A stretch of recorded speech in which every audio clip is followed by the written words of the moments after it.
I don't even have the thing up. All right. Oh, What's God. going on, everyone? How are we today? Hello, welcome to another episode of Post Credits Podcast, a show where we are lucky enough to talk about movies with you. This is episode 34.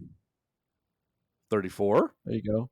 Recorded on June 15th, 2025, to get posted to podcast services around the world on Tuesday, June 17th, 2025, to the usual spots: Apple Podcasts, Google Podcasts, Spotify, Amazon Music, Podbean, and then YouTube.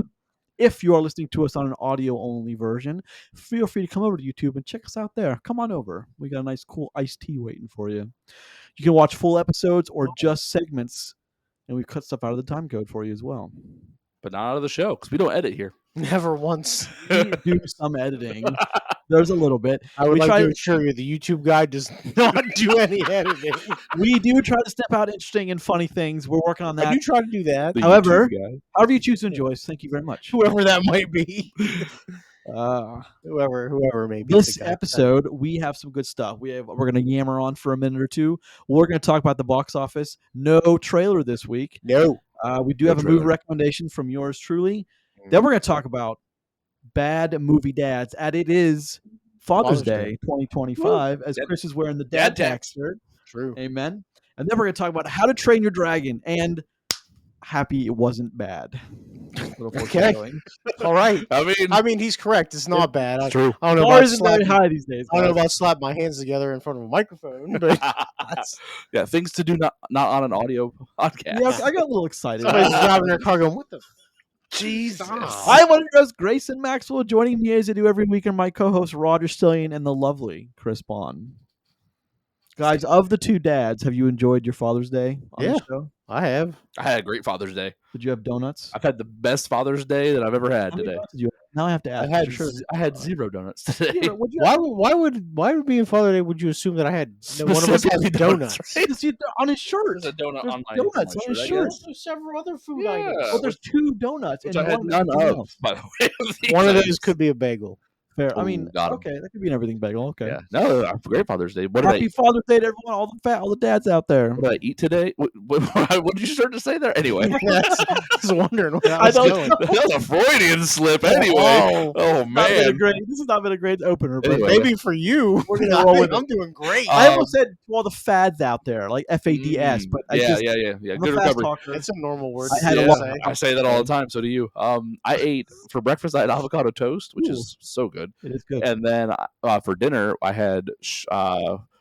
Shrimp scampi. Some and shrimp on the barbie. so good. Why did you Just do you remember in Dumb and I Dumber? remember. Yeah, when he was just throwing all the shrimp on the barbie. I just fucking popped in the head. I don't know. I don't need this shit. It's- I'm out. the show is still off the rails already? Oh Oh. my goodness gracious. Nice. So is your shrimp good? Yeah, off the Bombay too, but it was good. Oh my goodness. Good. It's Yeah, good. good stuff. Started my day with some McDonald's breakfast. Ooh, Mickey Ah, D. it's also Sausage- good, sausage, though. egg, and cheese Is that McGriddle. what you had? The sausage yeah. McGriddle? And then this afternoon we had a little cookout at my house. Nice. There you go. Had a nice medium rare ribeye cooked by myself because don't touch my fucking steak. Same. And Cook it in the rain, in the flooded you think waters? rain bothers me? Somehow no. Am I made of sugar? Because Is like his skin green? no, I'm fine. But yes, it was great. Good. Excellent. I had a couple of frosty cold beverages and enjoyed my afternoon. Explains a lot why what's happened here today. Does it? Like because I'm the one who said weird stuff. So You guys ever Hello, play Street shrimp Fighter? on the Bobby. That was you, You buddy. guys ever play Street Fighter? Good time. Yes, of course. Yeah. We're going Which this way. version? All right. Street Fighter Alpha 3 on PS1. oh, that's a really specific version. Why'd you bring that up? That's an inside joke. I'm Okay. sorry, people. All right. I guess all I right. don't get it. Let's get back on the track here. Oh my goodness. How was your week, guys? What else is going on? Anything else? Apparently it flooded here, like in a Yeah. lot of spots. There's We been a got lot of really- rainfall really lately. shitty rain. Yeah, there's been actual Unfortunately, like- people have died. yeah, there's been injuries and It's, like, casualties. bad, so bad. yeah, Maybe we That's can not let actually that one funny. out, but For I'm not gonna do for that. our local listeners, Yeah. thoughts out. But Yeah, sure. there's been a lot of rainfall, and it's only supposed to rain the rest of the week. So You guys remember like last year when it didn't rain for like 3 months? yep, my yard turned into a desert wasteland. Yeah. of course. Sometimes you just need to rain, man. Sometimes you need a shirt that says that. I think that would befit your personality. Sometimes it just needs Sometimes it just needs to rain, man. Like that's all it needs. There's subtext there that Anyway. Anyway, indeed. What else, guys? Before we move into the show, what else you got? What'd you watch there? This week? What did you watch? a lot of golf. A lot of golf. Oh, do you watch the The show? U.S. Open. Yeah. Oh, the U.S. U.S. Open in Pittsburgh. Local. Hellacious course. I love watching people get just swallowed up by the tough, one of the toughest courses in America. I think it's great. It's in Pittsburgh. One of the toughest courses in Pittsburgh. Yep, it's called Oakmont. It's Interesting. super it's not a joke. It's one of the hardest courses in the United States, and for a lot of these guys, like the guy who wins today. Now, mind you, this is still being done as we're talking right now. There might not be anybody under par. Jeez. Wow.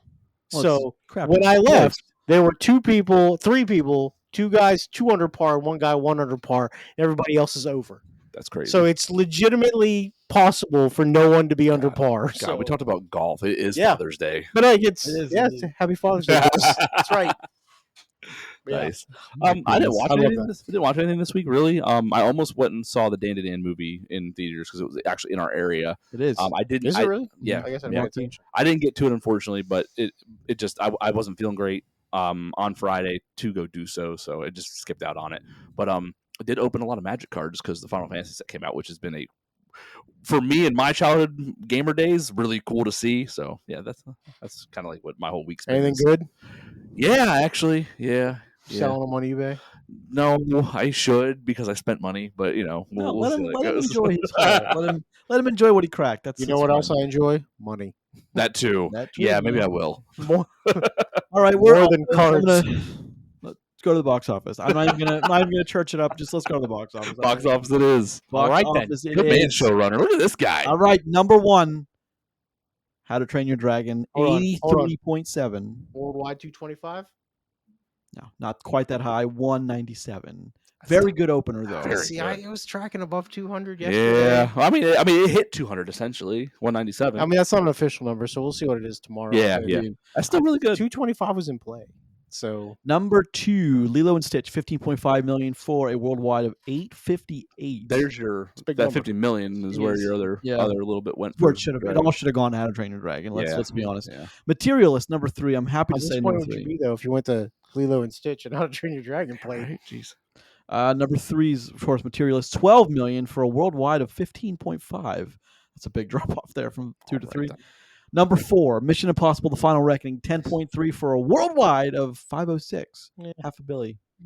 $500 million. I mean, good for them. It's a good movie, but it has deserve more. Has the same problem as its last release. 6 years ago, I'd have been like $1 billion movie, no questions asked. Yeah. You'll be happy with From the World of John Wick Ballerina. Actually, I don't think you will. 9.4 million for a 91 million worldwide. That's fine. So this week I watched all of the John Wick films, and this is absolutely far and away the one that's I think is the least in quality. I will say it that way, but dang, those John Wick movies are good. Anyone from that movie production want to come on the podcast? We'll gladly talk about that with you. Indeed. 6 through 10 are as follows: Karate Kid, Karate, if you're Roger, Legends. Right. Number 7, Final Destination: Bloodlines. Number 8, The Phoenician Scheme. I know you were big on that one. Mm-hmm. Number 9, The Life of Chuck. Were you? And number 10, Sinners from March is still in the top 10. It's not gonna die. Sinners is probably the best movie we've seen all year so far. Certainly one of them. Absolutely one of them. I have a hard time picking another movie and be like, this is clearly better than this one. So good for Sinners. Yeah. This week we are skipping trailers. We'll have weeks to come. We'll have some more trailers. However, let's go on to the movie recommendation. I am happy and obligated to choose How to Train Your Dragon. We're also skipping a segment too. Got him. When are we skipping? About how bad movie dads. I got that next on the list. Why would you have that before? It's coming up. Just trust me on this one. Doesn't make any sense. Let him do his thing. Hey, listen. He put his showrunner foot down already. Let him. I mean, like, look. I'm just saying that. Well, the movie recommendation may not have been How to Train Your Dragon, but it is this time. So it's not reordering. All right, the movie recommendation of the week. Oh, this episode. Oh my goodness, it's good. No, this is good. The energy's good here. Of course, How to Train Your Dragon from 2010, directed by Dean Dubois and Chris Sanders. Never seen it. Excellent, excellent movie.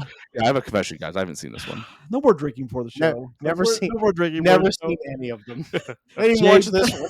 Shea Baruchel, Gerard Butler, Craig Ferguson, Christopher Mintz-Plasse, American Ferrera, Jonah Hill. What did you just do? Ferguson. Ferguson. Jonah Hill, American Ferrera, T.J. Miller. That's how long ago that was. Jesus. Kristen Wiig, Robin Atkin Downs, and some others. But it's a DreamWorks. It came out and it just melted my mind of what an animated movie could be. I saw this movie. I thought it was without a doubt. It could have been nominated for the best movie of the year, and I wouldn't have argued. It was that good. I've been thinking all week that this was Universal. It's DreamWorks. No, it's DreamWorks. Shrek. God. Shrek people. Hey, it's the same company. Oh, all right. That makes sense then. No more drinking for the show, all right? No, we're good. Come on. All right, It's all a right. conversation. Why are you looking at me? All I said was factual things. You did, but you said it like a weird tone, like you're gonna kill him or something. All right. Yes. Let's talk about it. You guys, remember? Did you watch it in the theater? I know you did. Did you I watch it did in not watch that in theatrical? theatrical. Like, when did you watch that theater? Like, when did you finally get around to watching How to Train Your Dragon? When my 4 days ago? when my first daughter was younger, I know we watched it. We watched that, and then we went back and watched all of them once, like in the last couple of years. So I hadn't seen the whole trilogy of the How to Train Your Dragon films until like the last few years. So yeah. They're excellent, though, aren't they? Oh yeah, absolutely. Yeah. These movies are great. Yeah. Yeah, and there's a reason why there's like 6 other spin-offs on Netflix about it and all this other stuff too. So, oh yeah, definitely. Which a lot of the original voice cast did not do. Well, for the Netflix stuff, Yeah. no. One or two of them were involved, but not more than that, which is a shame because Whoever needed money at the time. Yeah. Well, so like DreamWorks and Netflix have this weird relationship because there's a lot of like big DreamWorks kids movies that have like spin-off stuff on Netflix. Yep. Trolls got like 8 different Trolls series has as well. stuff, Yeah, yeah. there's a whole bunch of stuff. Hey, easy distribution rights. Oh, yeah. You ain't got to worry about that. Yep. Easy money. also it's a good way to keep kids and like get them something to watch and just over and over again. Yeah, let them roll, man. Like if you watch one of the movies, well, here's a show directly follows that. Here, take a look at this, and kids are like, yes, let's do that. Tell us more about your movie rec. Well, here's the thing. It's not a super long movie, but I think it is one of the tightest scripts in animation I've seen in gotta be 20 years. I thought about that for a second. I was like, well, it's almost going on literal. Yeah, But of course, it's a story of the Vikings and their war with the dragons. Hiccup being the son of the chief, who isn't really living up to his dad's expectations. Anyone's expectations. Well, anyone's expectations. The town's And expectations. he finally downs a Night Fury dragon, goes to kill it, can't, then becomes friends with him. The iconic puts his hand out, and Toothless accepts.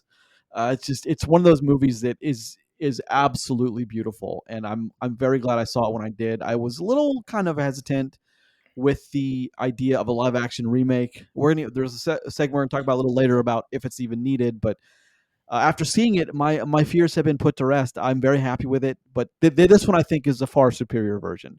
But again, here's where I wanted to bring this up, because I don't think it's fair to say, if someone's doing a review on Netflix on YouTube and they're just like, the original one's better. That's not Of course, it's better.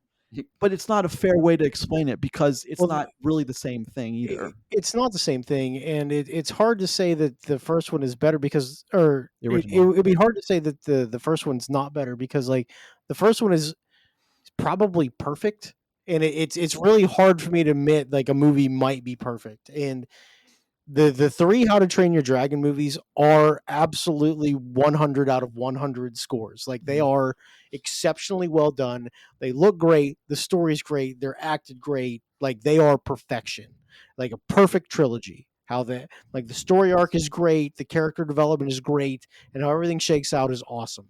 Right. And to have a movie and be like, well, maybe it's not as good as that one.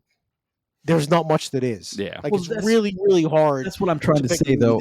I think it's irresponsible just to say, oh, it's not as good as the original. Well, again, it's close, and that's not, because then you're giving people the impression it's not worth watching. And I think this movie absolutely is worth watching, both versions actually. But I think that the 2010 version just comes out a little cleaner. It's got the advantage of being animated. It's got the advantage of being quicker paced, because it can be, and you don't. Within a real world, you don't ask the same questions you would in an animated world. I think we've had a conversation recently about another movie, but So I think if you have the means, you should check out the original before you watch the live action. I think it would benefit you actually because a lot of it's the same movie, just scenes are expanded. So if you know what was expanded, it helps to know where those additions were made. But I disagree with that notion, but I think we can talk about that Okay. in a different segment. Okay, interesting. That's so fine. that's the movie. That's the recommendation. It's going to be a tough contender, Mm-hmm. and no one can choose one until the second live action. Then you're allowed to choose. I can choose whatever I want. Anyway. No. No. Don't put those in the Hey, same. this is my thing. Fine. Don't put those in the same movie bracket. Don't make them fight each other. Don't do that. That's not a Same not movie okay. bracket's fair, but Well, you know we'll what's the hard part is one is worse than two. Ooh, that's I don't know if I agree with that. They're I'd have to both really sit worse down than with it. three. So I don't know. If I don't know about that. Look, there's a conversation that we can have, but certainly not. I think we do. We could do. like, look, we got a movie bracket coming up. We could and do an entire podcast episode of us talking about the How to Train Your Dragon Dragons? trilogy, honestly, because we it could. sounds like the three of us have different opinions on what's the best No, one and why. We do So, have some kind of not so popular movie weeks coming up with releases, so we may choose to do that. yeah, we may because Barry in the lead, huh? Yeah, maybe Indeed. Chris's Anime Emporium. He's trying to line up things for September.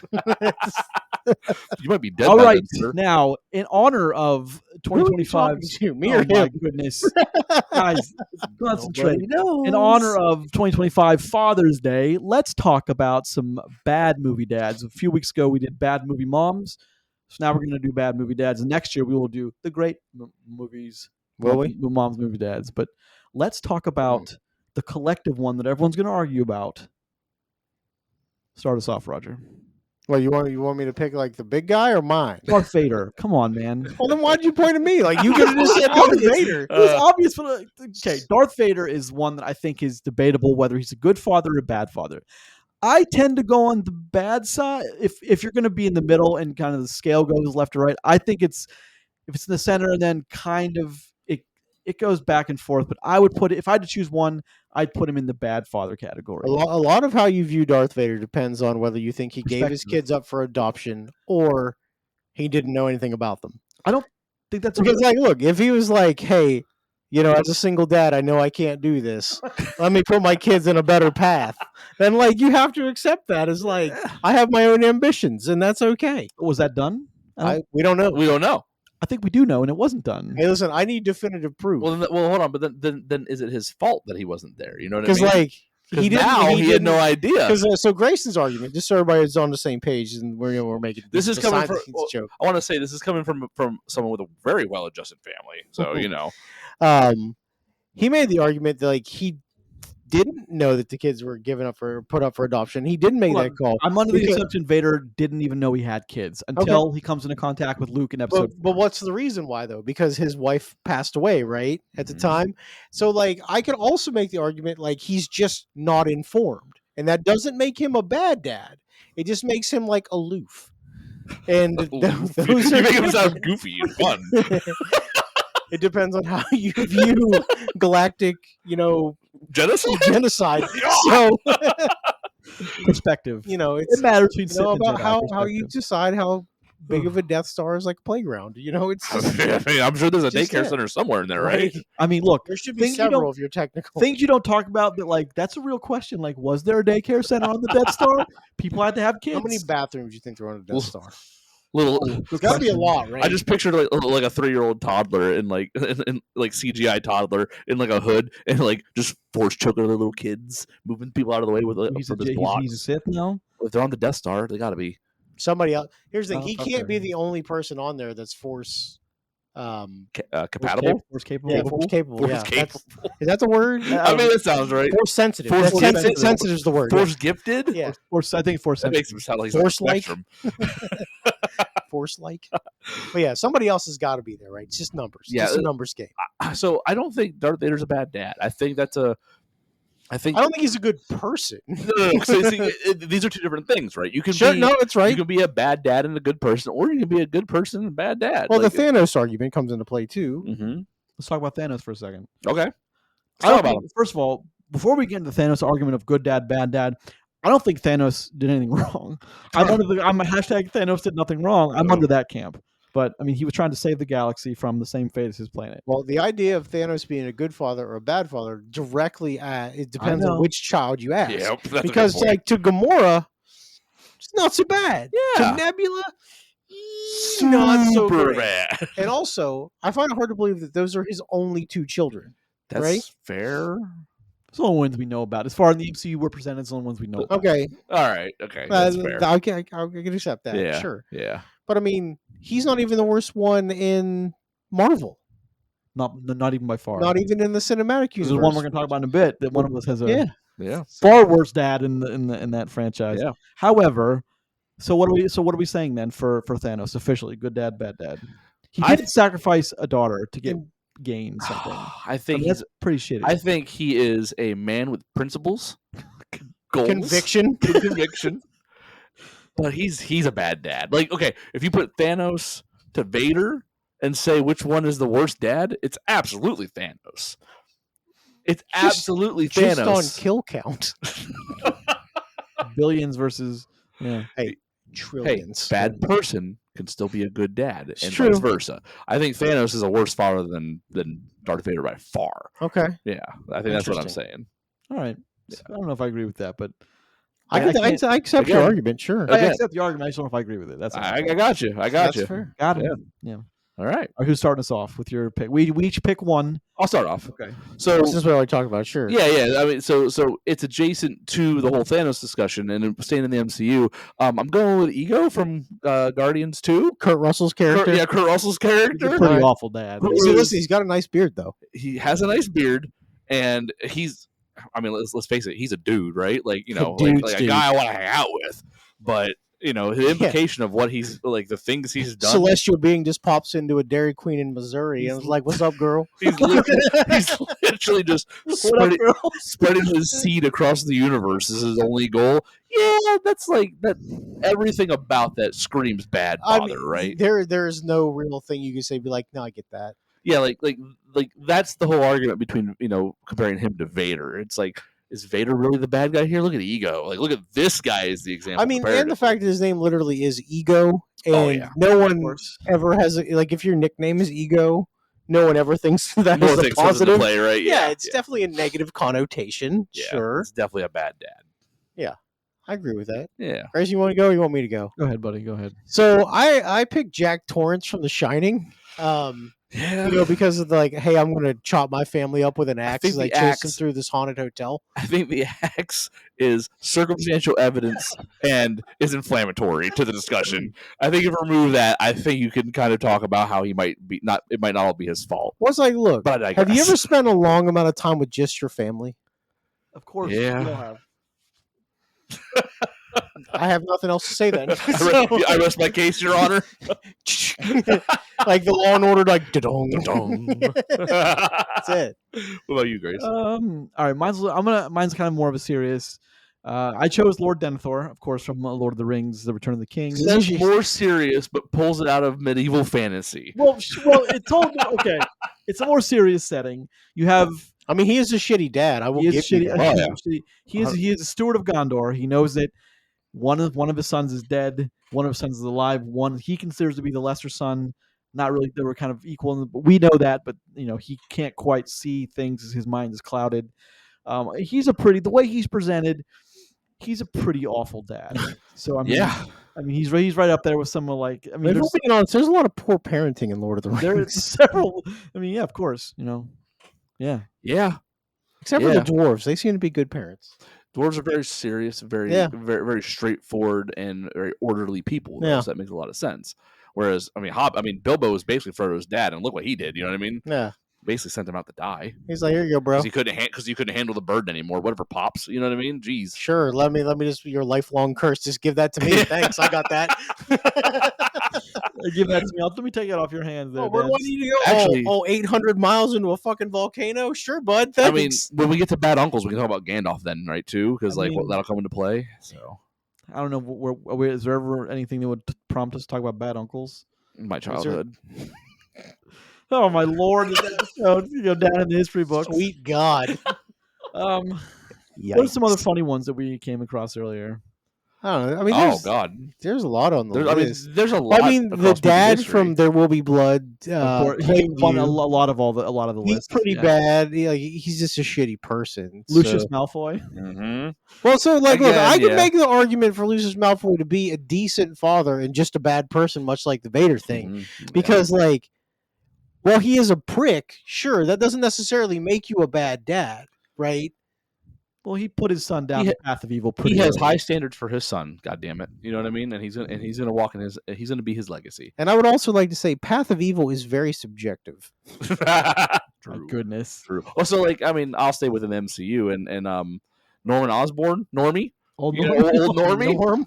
He's I Norm. think he can go on that list for ends up being a pretty bad dad. I mean, near his the son end. follows in his footsteps anyway. I mean, listen, All that's, he did was leave a legacy that's- his son couldn't even live up to. that's obviously bad parenting then, right? If you go down a bad path and your son follows, I mean, come on, like you've obviously set the wrong example. So yeah, Okay, sure. Yeah. Bad I- movie dads. There you have it. There's bad a few. movie dads. Bad movie dads, bad movie moms. Now that we've talked about both of these, I feel like there were way more bad movie moms, absolutely, than yeah. there were bad movie dads, which I found really weird. yeah. I feel like it's when you have a bad movie dad, there's almost no ambiguity to it. Because the ones that we kind of talked about, like Vader, he's probably not a bad I mean, dad. no matter what, he's still a bad person. You know, right? Thanos, probably not a bad dad, but Yeah. like we're kind of making it a funny segment. However, like, but when there's a bad mom, like she tends to be a real bad mom. Well, I Sure. feel like. I think a piece of that is because like when dads do evil, it's very straightforward in most cases, Yeah, and it's I'm very saying. prevalent. It's very in your face. It's a Like very genocidal. it's a very binary. Like thing. I wiped out half the civilization. Yeah, or half this or country, half this state. I yeah. annihilated an entire planet with my death ray. yeah, something like that. Whereas, Cool, but shouldn't have done it. Straightforward. I mean, For- though for- yeah, there was no ambiguity on that yeah, part. whereas for female like villains, like and I mean that in the non superhero term, just general movie villains. Period. Like they can be more like benevolent or like what is Malevolent? the word? Malevolent. That's it. And it's like so. It's actually a movie on Maleficent. Yeah, exactly. So it's like it's just I think it's something that is more not common, but it happens and is more almost subtle in a way, and it makes it easier to I agree. be like inch its way into movies and be a part of like some film stuff. Yeah, a lot of bad movie dads really stake the claim as just being bad. There is no Mhm. middle ground. Yeah. Sure. Yeah. I mean, like we joked about the mom from Home Alone. Yeah. Right? But also, She- the dad from Home Alone could be equally as because it's his fault too. Of course it Yeah. is. Yeah. Old Mom McAllister. Well, let's be Yeah, honest. but actually, technically, he's probably worse because he didn't even try to get home earlier. He didn't, and nor did he. Even Well, care. or you could look at it from the fact like he had other kids to take care of Mhm, and yeah. had to stay there. could with also that. could also say them the dad from Beetlejuice. There's a long list. I'm You know what I sure mean? that yeah, So, yeah. Actually, Okay, sure. I mean, yeah, yeah. thinking about that. Yeah, I you're not. mean, they didn't care about their daughter at all. No. That's a bad dad, right? Same with the I mean, mom. Danny DeVito's character from Matilda, he sucks. Oh yeah, because we talked about the mom from Matilda. Yeah. So why not he Danny sucks DeVito? pretty bad, He yeah. sucks just as much. He sucks. God dang. Yeah. of course. Golly. There's a lot of But bad there's a lot of moms. shitty parents. Lot in of movies. shitty Yeah, dads. screw movies. They just make me sad. All now. right, gentlemen. There's a good take. Next year will be the good dads, which I'm sure will be a fun list as What, a well. whole year. Let's talk about this. Is No. actually Chris's suggested segment. Hmm. Live action remakes. Do we need them? Well, so we talked about live action stuff not too long ago Lilo Yeah. and Stitch, with Lilo and Stitch. which you weren't here Eh, for, but And this is a little bit of a different discussion I think we're going to have because like we all agree that like this is pretty good. Yeah. And this directly affects the discussion that we're going to have about actual How to Train Your Dragon Mhm. 2025. And my main point that I'll bring up here is like I think that this is I won't say it's vital and something that we absolutely had to have, but Mhm. I am glad that we got this Okay. because it took a tight like 88-90 minute story, stretched it out to about 2 hours Yeah. and expanded on some smaller stuff that I never would have thought needed expand on, but when I watched it I'm like, okay, like I like that little subtle addition there and it never feels out of place and like look, for the first time I can say wholeheartedly, like, this movie looks great. Okay. Like, in every capacity. Like, we talked about Lilo and Stitch, where Stitch looked really good. Yeah. Right? Stitch himself looked really good. like he felt out of place in a lot of the movie. I don't ever feel that way with this film. It all feels in universe. All feels in universe. The dragons look incredible. Yeah. Incredible. The fly, like look, the long when he first learns to fly on Toothless back. What a scene! Oh, yeah. Like, and that's a great scene in the actual animated, but to see it in this, when it just so good. I saw it in IMAX too, and it was I was gonna say, yeah. I saw it in IMAX and I saw it in the regular So, marquee. I had the pleasure of seeing How to Train Your Dragon 2 in 3D IMAX when it came out. Yeah. So it'll be interesting. Yeah, like, and I kind of wish now that I had got to see this one in IMAX. Oh, just yeah. to see the Mind-blowing. perspective there, because Yeah, like those I'd are never good. seen a 3D movie in IMAX till that point, and like, whoa, wow. Yeah. I don't agree with the price they usually charge because Yeah. now 3D IMAX is like $36, but I don't agree with that Yeah, at it's all. Well, I great. mean, the joke is like this is the HD remaster yeah. of How to Train It Your is. I mean, Yeah. it's very close. Yeah.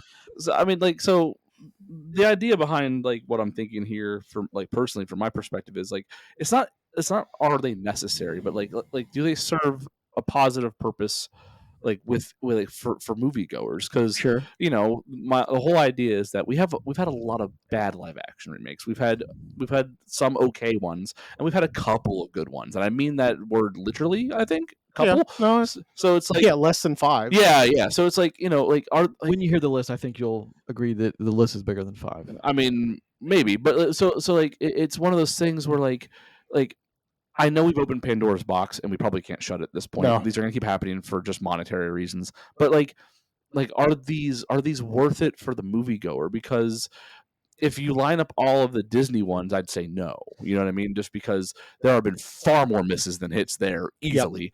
But like with this movie, and to go back on what you said earlier, where when you said that like you should watch the original first before you go see the new one, I disagree with that. And I think that if you haven't seen this yet and you're planning to see this movie, if you haven't seen the original and you're planning to see this movie, Go ahead. you should absolutely go see this first. This should be your first experience with it. It's because it's in a different way. If your family's excited to go see this, or you're excited to go see this, it's fresh, it's grounded. It's like it's fully believable. It's immersive. There are no flaws to this film that would make me tell someone that you should absolutely watch the original first, because I think the original, being a perfect movie from when we saw it, sullied my experience of this movie a little bit. I get that. And Well, I really, understand okay. what you're saying though, because from what Chris means is something that I alluded to earlier. Is the bar for this movie is a 10. Yeah. And it's weird because like I never held any of the Disney live actions to that 10, right? Because like, True. look, I think when they first started, we all expected. well, yeah. So, but the like, here's the expectation, thing, yeah. like Beauty and the Beast, Aladdin, Lion King, all 3 of them are 10s, and I will hear no argument saying that they're not. Of course. All right, on the animated side anyway. Yeah. Their live actions vary wildly from good or bad. Aladdin's the best one. Well, Beauty and the Beast isn't terrible. I think Beauty and the Beast is. Beauty and the Beast. Of those 3, I think Beauty and the Beast. But the thing is, even Maybe. to have a point that we have to discuss which one is better, yeah. none of them are Yeah. perfect. None of them right? are far and away the standout, which is Yeah. is the point. With this one, while it is not as good, it's not as good as the animated one, and Well, it's not as tight, and that matters. That's sure it does.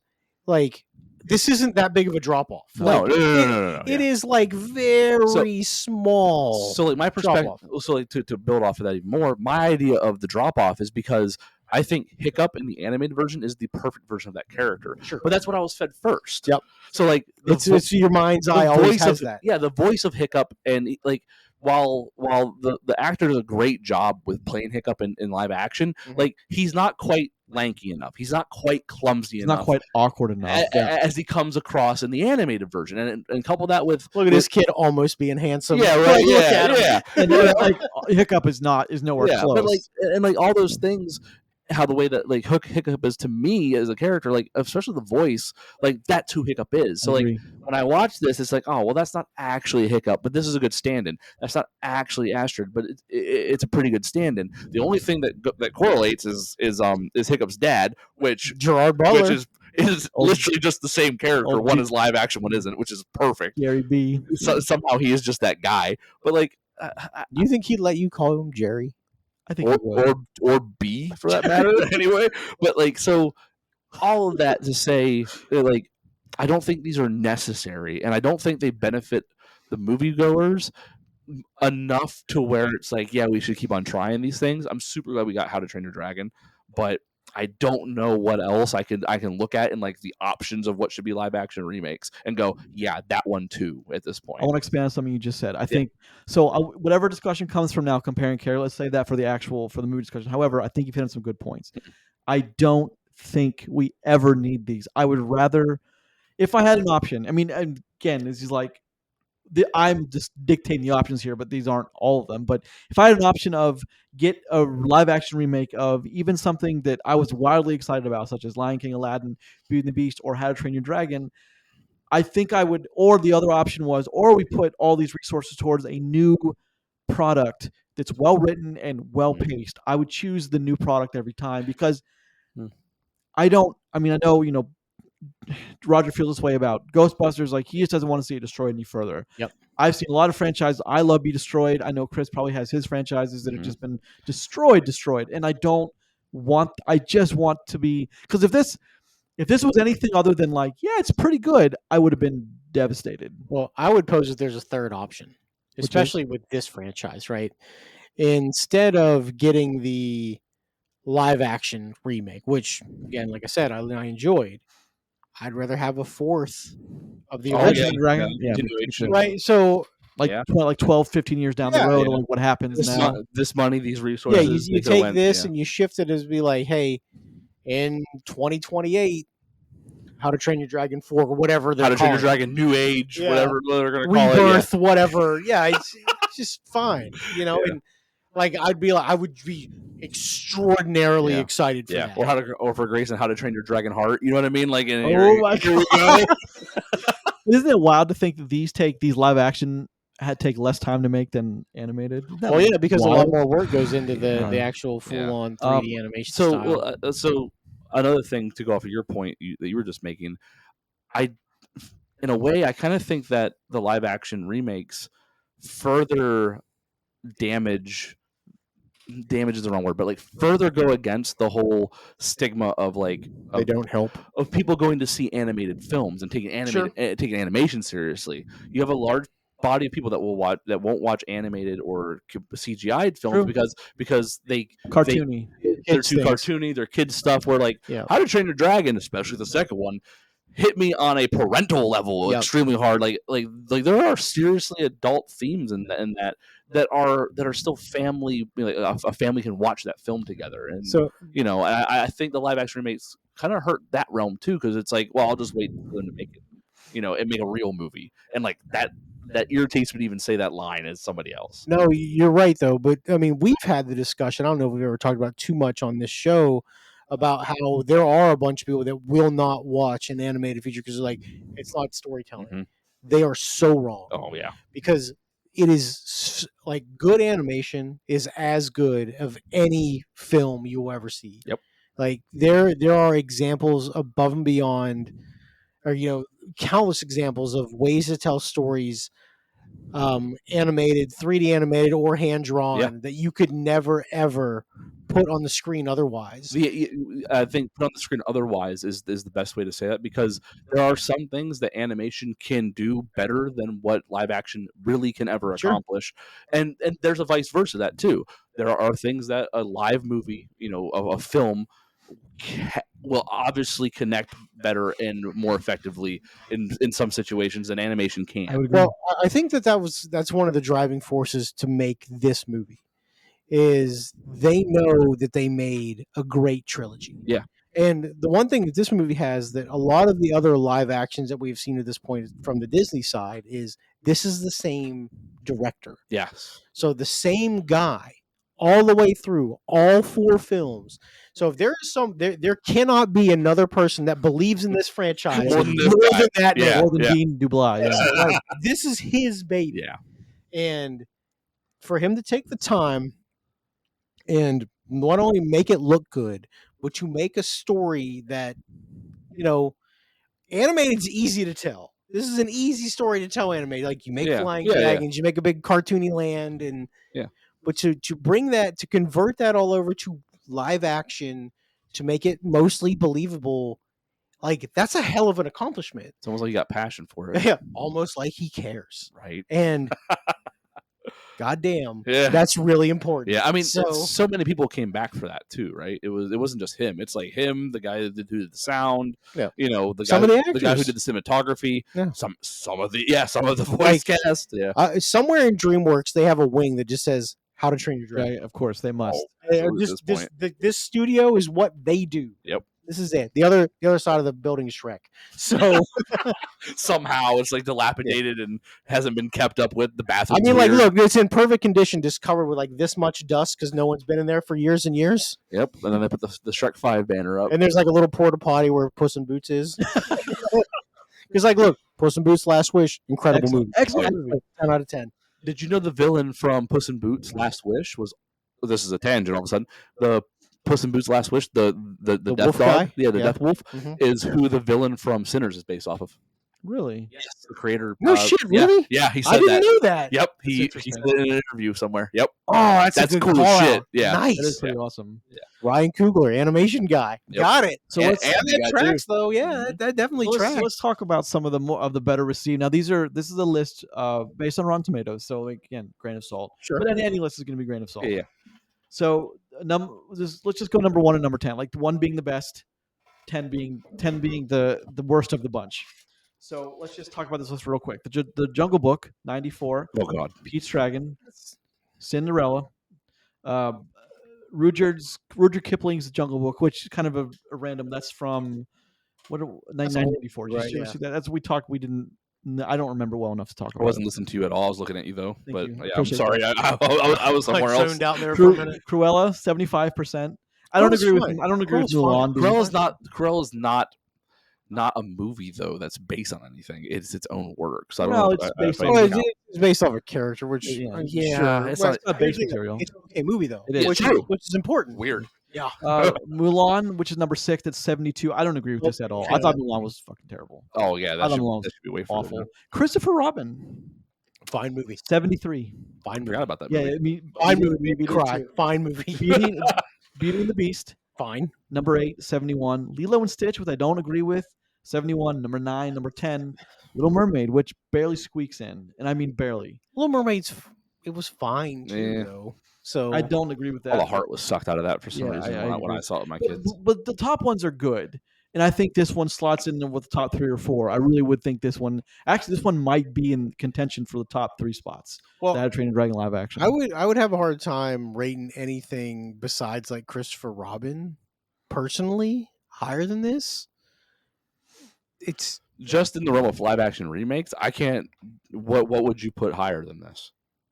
I would agree with Roger. Or mine as far as like world. Beauty and the Beast. Maybe yeah, that's it's close. that's 'Cause a- Beauty and the Beast. I would say the world realized Beauty and the Beast, Beauty and the Beast is pretty good, and but it's only number 8 on Yeah, the list. So, no. but again, Number grain 3. of salt. However, I I think think Beast right though. Beauty and the Beast. Well, I mean, they did not get the Beast right. It just there's some caveats there.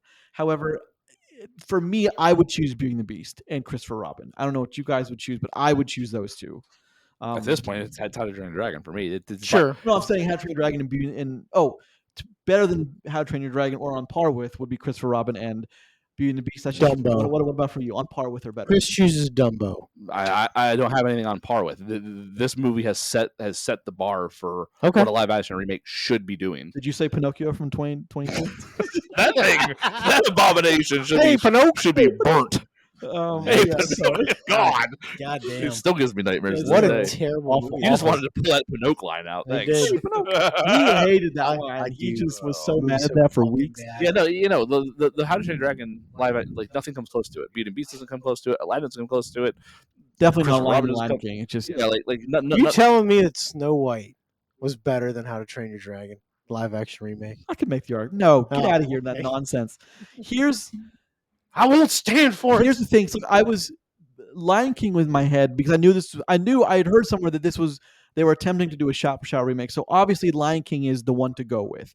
Little Mermaid was changed. Beauty and the Beast was not shot for shot. It was quite a bit difference. Yes. But Lion King was like they attempted shot for shot similarity. Yeah. And it's like so that was going to be in my mind like that's got to be the comparison, right? Yeah, but it's weird when the uncanny valley situation of extremely Realistic realistic animals are now singing to you and not. Yeah, it's like they tried too hard to make him look real, and now I'm just like, what? Could you imagine if Toothless had a singing number? You know what I mean? Like it would change the whole feel of the film. What if he looked like a fucking dinosaur from Jurassic Park with wings? Yeah. Oh, that too. Yeah.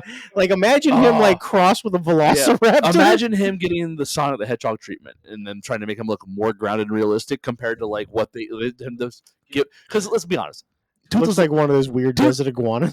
Toothless look kind of doofy, right? You know what I mean? Because look, he's supposed to have character. He's a doofy character. He's supposed to look like my youngest too. He's supposed to resemble a cat, and he resembles a cat. The important part is he translates from the animated to the live action. He doesn't look any different, which I think is a wise choice. Wait, he doesn't look any different because they didn't try to make him look like a living, breathing. Well, okay. Hold on. Imagine him being the dragon from Dragonheart with human teeth. Well, no, but I mean, imagine they took the team that made Dragonheart, and they're like, we need you to design Toothless. Mm-hmm. Like, do you think he looks anything like what we got? God, no, right? No, he looks like mangled. Looks like a dragon from probably Game of Thrones. Yeah, that's what I'm going with. Dracarys up in here.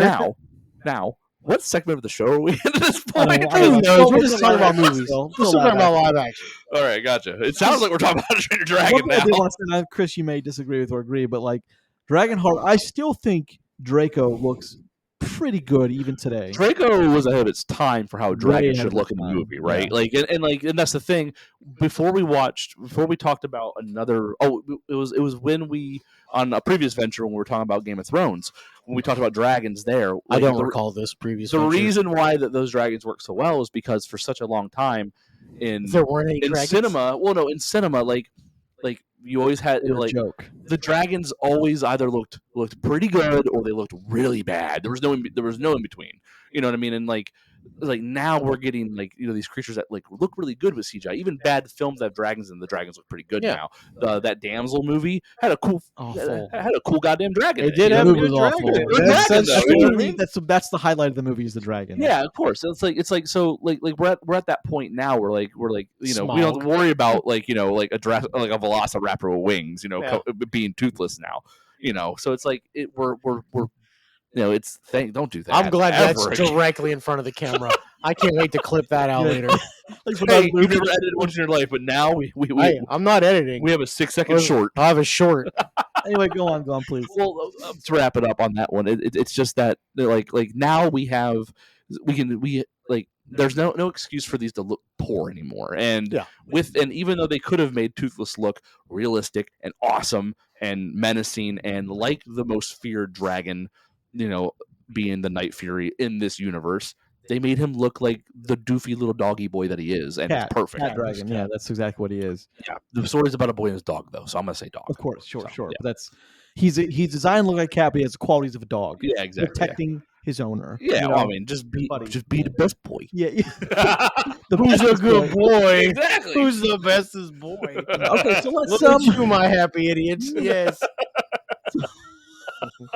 So I go through that. Like I just got a new kitten. I think I told you guys that. Yeah. His name's Blaze. I call him my idiot son because look, he's very much a 12-week-old kitten and does things that are just hilariously stupid. Nice. And it's just like, yes, idiot. Yeah. It's like that boy. Like you ever look at a cat that that always lands on its feet and makes graceful jumps? It's like, I wonder how this cat learned that they do it. Then you watch a kitten, and it's like, oh, they screw up a lot before they figure all that out. So one last thing about my cat. Legitimately, I was laying in bed a couple of days ago. Mm-hmm.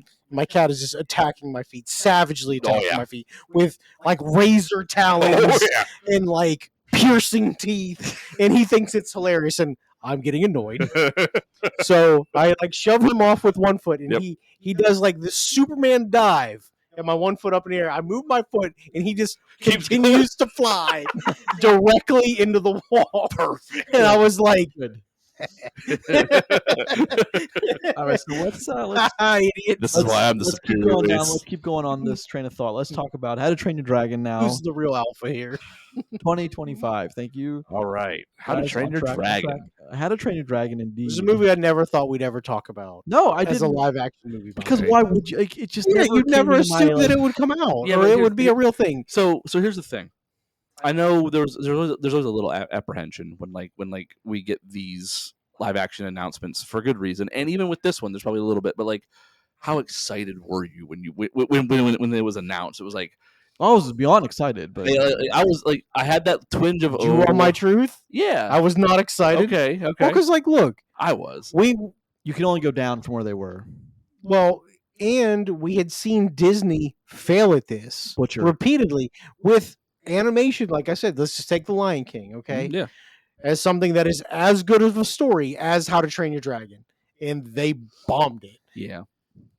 So like, Yeah, but DreamWorks and this team specifically has never they've earned that, like they've they have my undying trust now. they've done such a good job. Like it's like, I mean, there's no way they screw this up, right? Like there's no way they pull this out. They know what they had. They know what they have. Well, They know how good the this thing is though trilogy too is like we have seen other studios, and not necessarily in the live action realm, but like take Pixar for a second, okay? Mhm. Pixar has had a couple of things that have had sequels, all right? Mhm. And I'm just this is not a joke either, so let me Yeah. get through this. Yeah, Right? yeah. Let's talk about Cars for a second, okay? Cars, the original Cars movie, is a fine movie. It's fine. Fantastic. Okay, it's not their best, it's not their worst. Their follow-up movie to that Mhm. is fucking abysmal. Yeah. It is an awful movie. Oh, it is. And to know like even a good studio can make another movie that didn't need to be made and keep it in the same universe and absolutely botch it. Like we know it can happen. Mhm. Yeah. And like we have seen other things like Jurassic Park. The first Jurassic Park, 10 out of 10. It's a masterpiece. Masterpiece. It's legendary. Jurassic Park 2 Lost World. The scope, Well, it's okay. That's the worst one in my opinion. But scope yeah, got bigger, okay, but- that's even worse. Like Yeah. you Oh, consider that's- the worst Wait a Jurassic minute. Park of the six Of of first the three. Okay, well, I Okay, think the third is by far the but worst. it But still is like there is a significant drop off Oh yeah. from one to the other, and you would think, well, same director though. sure, So I think they just try to do too much. yeah, you think like this should work, Yeah. and it just doesn't always work. So anytime I think of something that like a beloved franchise, because like I have been on the How to Train Your Dragon thing since 2010. Like I fell in love with the first movie, and Yep. I have been all full speed ahead for all the other How to Train Your Dragon stuff. Like I was scared, Yeah.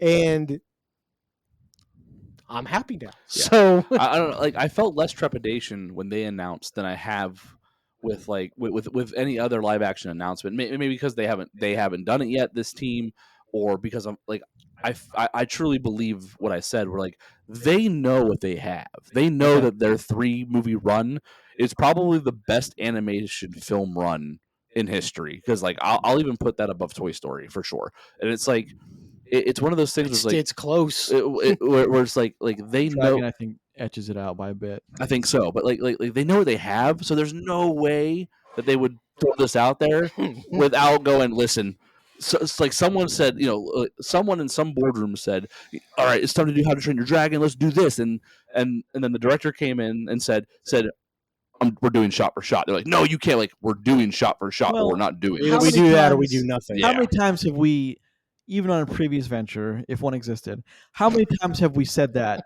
We're like, there's no way they can screw this up. Yeah, And they screw it. Like, how many times? Yeah. In my life have I said that? Probably 50. I mean, we're probably steaming to a movie this summer that we never like with at nobody. least one, if not Yeah. 3 or Yeah. 4. Yeah. But it's like, how can they, like, okay, take last week, for example. I thought to myself, this is a lock. This is a John Wick movie. It's going to be 10 out of 10. No. Like, how do you know? How Also, do you screw Ballerina's that formula fine. up? Grayson's wrong. yeah, But- yeah. Well, Yeah. fine isn't a 10. Other John Wick That's movies, fair. all the first 4 John Wick movies are damn good. Not a 10. I concede that. I mean, the point was like, I was like, how could they screw this up? And they did. Gotcha. So, yes, I was excited, but I also was like, what if it's not great? That it just destroys everything. I also think too is like I've become more one more movie critical and 2 more jaded than I used to be watching this Because like me 5-10 years ago would have been like, another How to Train Your Dragon movie. Woo! Yeah. Me now, I'm Yucking like, it up. I immediately think the negative side. I just do because Just let me have what I love and don't destroy Yeah, it. well, That's it's- how I feel. it's please because- don't destroy It's things because that I love. It's because so far, last 7 years or so as consumers, we've been let down a lot. Sure. So- I mean, like, no joke. We talk about the Ghostbusters thing. Like, it hurt me in my soul. Yeah. Like, I was sad. Yeah. Still am. I can't wait to feel the way you do when the Warhammer thing comes out, and I'm just Because I'll be sad deflated. then too, and that's not the same. Because then I'll be sad twice, and you'll only be sad once, and that's not fucking We're fair. just gonna sit there like, hey, box Watch office it. was good. Yeah, it's okay. Like not Yeah. participating at all. But like, I mean, that's gonna hurt you guys. Talk about it. Gets I up hate and it here. stomps off. Just leave. Yeah. I'm not coming to the show, guys. I That's watch the thing is, Warhammer. like, I just don't see them. I don't know much about Warhammer. I just don't see them adapting it well. There's so much in that universe that they need to. Right. I just don't see them doing it well, especially Just with give some me of live action Space Marine 2, and it's the, fine. especially some of the I'll changes just that watch the shit out of it. That's all you need. Cavill was very shit out of vocal it. about why he stepped away from that. He almost did. He's still there. He's still there. Oh, he's still in Yeah. Warhammer. Okay. That's his thing. Well, maybe then that change caused them to be Drew, like, well, okay. here's the thing. He drew a line with the studio people and said, "We have to Again, do it's this. just- I need to do it's- this." It's And, tough. and I think Ryan Reynolds gave him like Ryan Reynolds' situation probably might have given him a lot of like confidence to do that as well, because he had to draw a lot of lines with Deadpool 3. Yep. So that like good on them. Now, anyway, we should talk about How to Train Your Dragon. Yes. Otherwise, we're going to be here for 3.5 hours. That's fine. And Roger will just get up and leave while we're It is still time to talk about How to Train Your Dragon. Although we got here about 15 minutes ago. Yeah, We've been- we've been doing this for a minute. Anyway, so guys, here we go.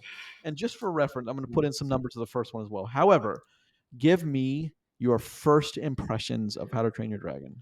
No, 3, 2, 1. We're doing thumbs up, thumbs down, buddy.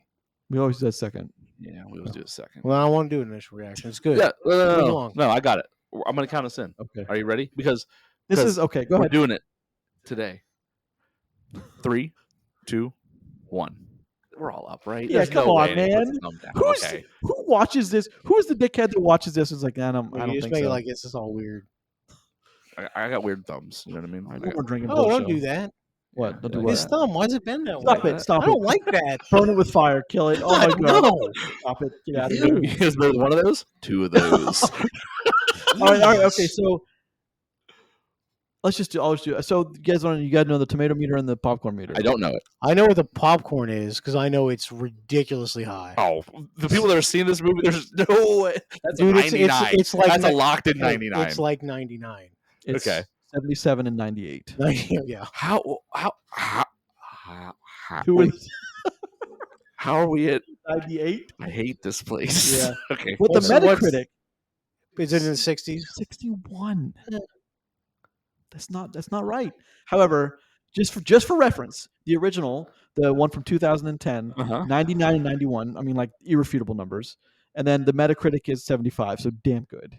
Like that, I think should be a bit higher. But Yeah. I don't understand how you give the original 75 on Metacritic and this one's significantly less. Like if it was like 70, I'd be like, okay, sure. well, I'm gonna leave Because that like to it's the you same guys. fucking story. Well, So no, because I know it's gonna.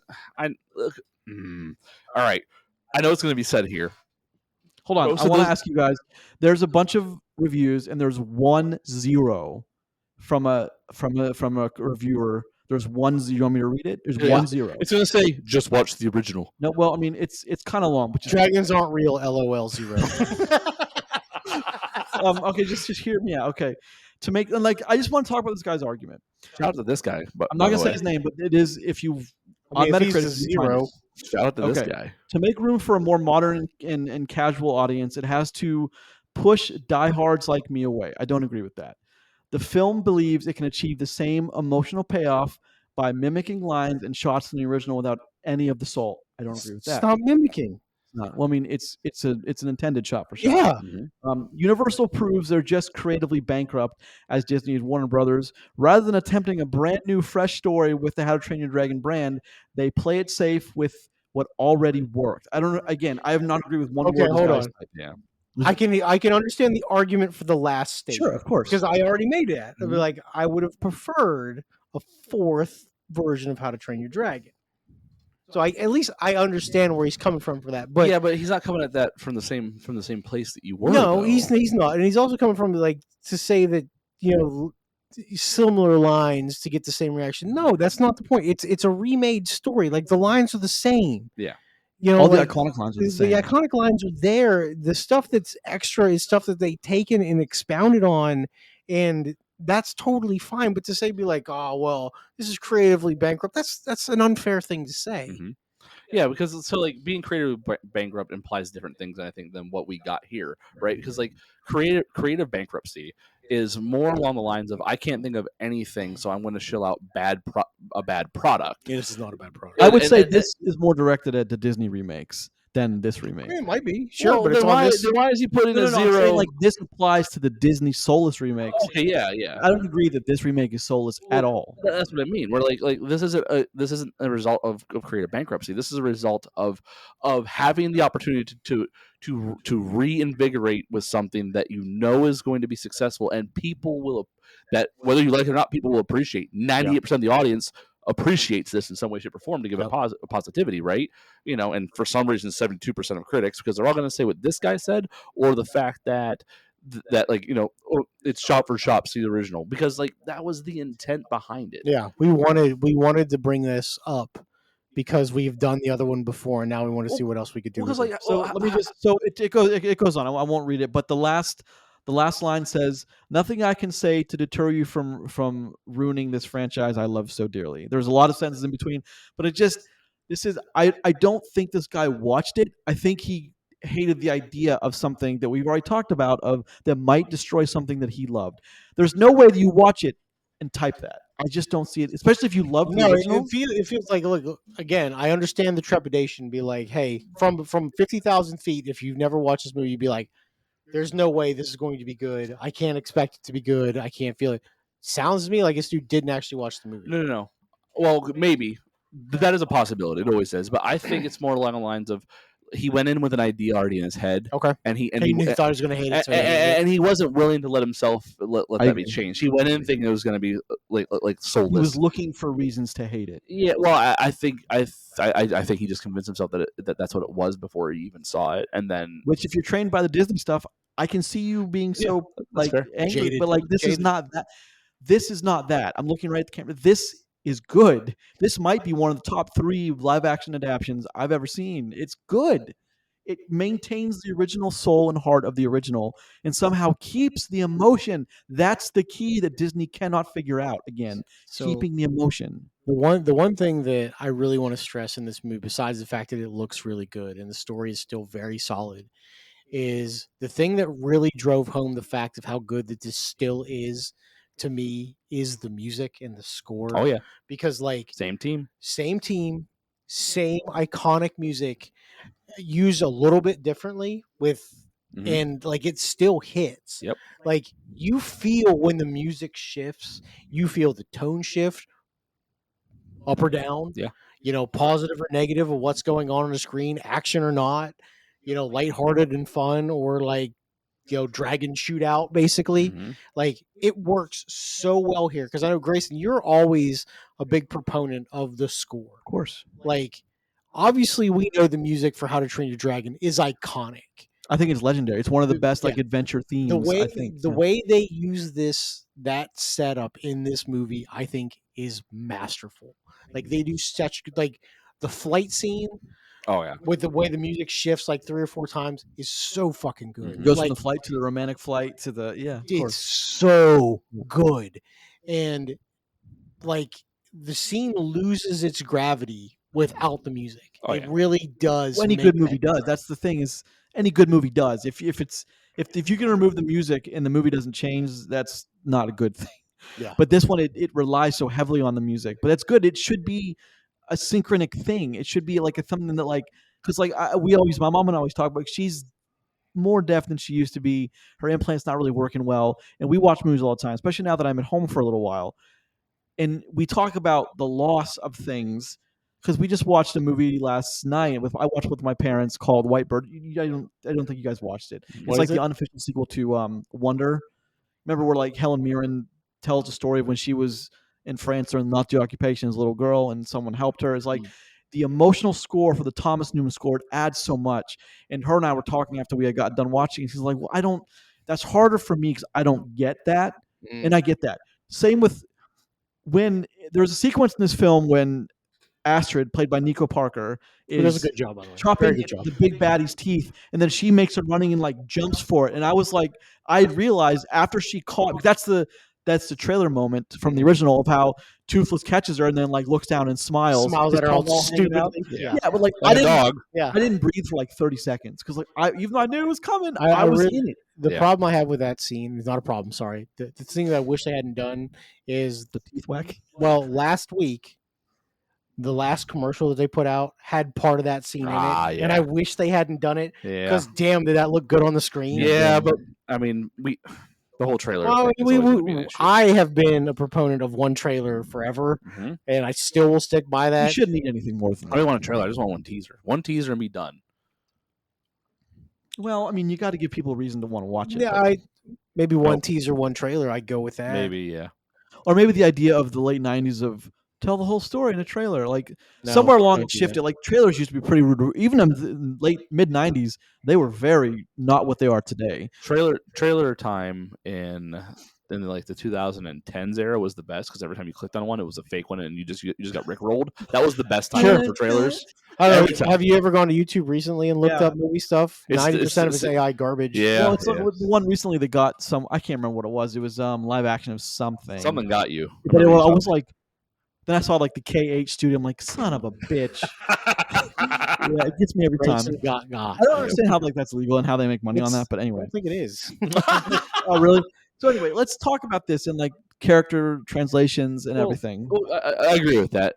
There's not gonna be too much story stuff for us to really dig into because you've probably seen Story's this the movie before. same. Yeah, Well, so it's I like mean, yeah. Certain scenes are elongated. I think with the purpose of, I think. Oh, and one last thing I will say about the guy who said this is devoid of passion. Get him, I get would him. say Fight him. it's the complete opposite. As a director, you don't work on the same. You don't make the same movie 3 times and then make it again if you don't have absolute belief and passion in something. Yeah, but someone's gonna say, "Well, he just did it for an easy paycheck." That guy's gonna say that, but it's like it's. I don't think that's. I agree with you, and like the passion is evident because the movie didn't suck. Nope. You know what I mean? They could have cast. What would have been dispassionate would have been like the same actor playing Toothless that voiced him. You know what I mean? Someone who 43-year-old Jay exactly, Boucher. like, that's dispassionate, right? So it just it's just a bunch of fallacy is all that is, and it's That a guy bunch was of looking hubbub. for reasons to. But Yeah. like that's my point of like he's able to post, and that directly impacted. That led to a 6. I don't know how heavily that cares? weighted, but like it bothers me because that idiot is deterring That people from idiot. watching Lord, the here we movie. go. Now we're name calling. Why It's did fine. name him so? So the only negative thing I can see about this movie Oh, is negatives. I'm ready. Oh no, hold on. You'll appreciate this negative. Is it may inspire other movie theater or other movie companies to Do it. try to remake things live action, Oh, okay. Yeah. and that like look, if you're Disney, you probably take what you have in like ready to go and kind of leave it as where it is. Yeah. Like I don't want 1,000 other projects because like look, this is now the new bar, right? Yeah. Like this is now any of the other ones like this is if it's not going to be at least as good, don't bother. Yeah. So So you got to be in the ballpark here. yeah. Well, so I have a real negative. Okay. And I want to come out with actually I have a couple. So my first negative was one I already talked about in the previous segment, where like Hiccup's voice is so connected for me to the original that it was hard for me at first to kind of like get into the actor playing Hiccup and stuff and accepting that as the Hiccup of the film. Sure. But like there's a couple of things. I think that one of the only things that are misses in this are the Night Fury's energy shots seemed a little muted compared to what they were in the This animation. is a more grounded version. That's the thing. It's No, like, you say more grounded, but they're literally flying on the backs of dragons, and there's a fat one that eats rocks and spits fireballs. I can't accept the whole grounded Well, argument for the I'll- reason I'll, why. I'll be I'll more go on. concerned about that in the second one. Okay, If it doesn't okay. get better. Well, if it doesn't get better, I can give you that because, but like they were just a little like they're not as bright. They're a little toned down. The sound wave, shockwave effect looked really good on screen. I'll give it that. But like everything else around it just wasn't quite there for me, and I don't think the sound was loud enough. Oddly enough, no, of you this must okay, have watched well, it. Okay, I thought that You so watched it in Marquee. You watched it in number 8, Theater 8. I had the same. I watched in theater 4, sir. Oh, 4. So okay, then it's all down because Yeah. I was an 8 and I was like, this is not loud enough. That's probably a sound design thing, though. Most No, likely. I think it's a theater thing. Okay. You were gonna say something? no, I thought the same thing. The sound. I Okay. thought I expected to be a little bit Yeah. Kind of blown out. bigger, Right, louder. Yeah. And Those big moments with they needed to be big. Yeah. You know, and like they weren't like my watch didn't go off once. Well, it's like the final scene when he's screaming towards the ground and like nukes it right Mhm. from Oh, the yeah. inside. Like I expect that to like. Well, here's the thing. I expect it to go quiet until it hits the ground. Yeah, and then like and that it whole needs to be shock. like, Yeah, the like, Transformers. Blah, like, yeah, and- it needs to. It needs to be that, or because like I Yeah. mean, when the thing hits the ground, like then it explodes up through itself. Like that needs to be loud. Yeah, but this one it did accordion pretty well at first, which was really cool, and then the mountain just blows up in front of your face, so that was cool. And so I have a big negative for this. Okay. This is the only reason why I can't give this thing a 10. Okay. Is because even though she did good as Astrid, I don't think No, I don't think I agree. I think the character of Astrid wasn't portrayed well in this. Okay. I don't know if it was direction or maybe it was just the way that like they wanted to take it.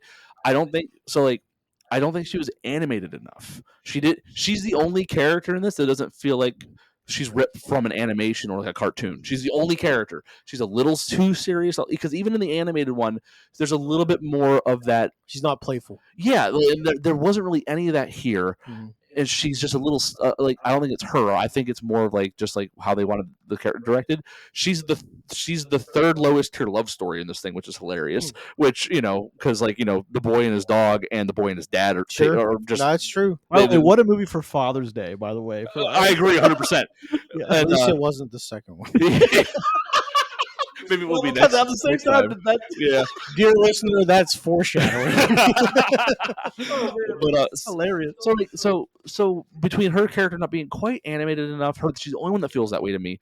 And then I don't buy the love story in this. It feels very like, and maybe that's because the character isn't as animated as it was in the animation, which sounds stupid to say, but I think I'm right on saying that. But like, I just feel like it's not quite buyable. Well, that's the only thing upon reflection. That was one of my major. Okay. Is like I didn't buy. She's the only one that I was like, God, I just can't get behind that. Yeah, she does fine. She's a great actress. I loved her in Suncoast. She's a.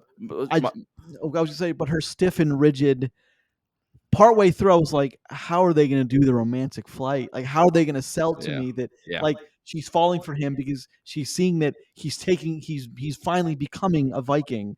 But like, I don't. That's one thing. Like, I'm not sure I bought. Yeah. So then, I mean, I hope Dean is smart enough to realize that he needs to like overdo it in the next two films. A little bit. So I think it's just that dial just needs turned a little bit more. Well, so, like, I was said that like this version of I said to myself, this version of Astrid, I'm not sure falls for Hiccup. However, this version of Hiccup, I'm also not sure doesn't kill the dragon in the beginning. Because he's so like, I'm a Viking. I kill dragons, Dad. That's what I want to do.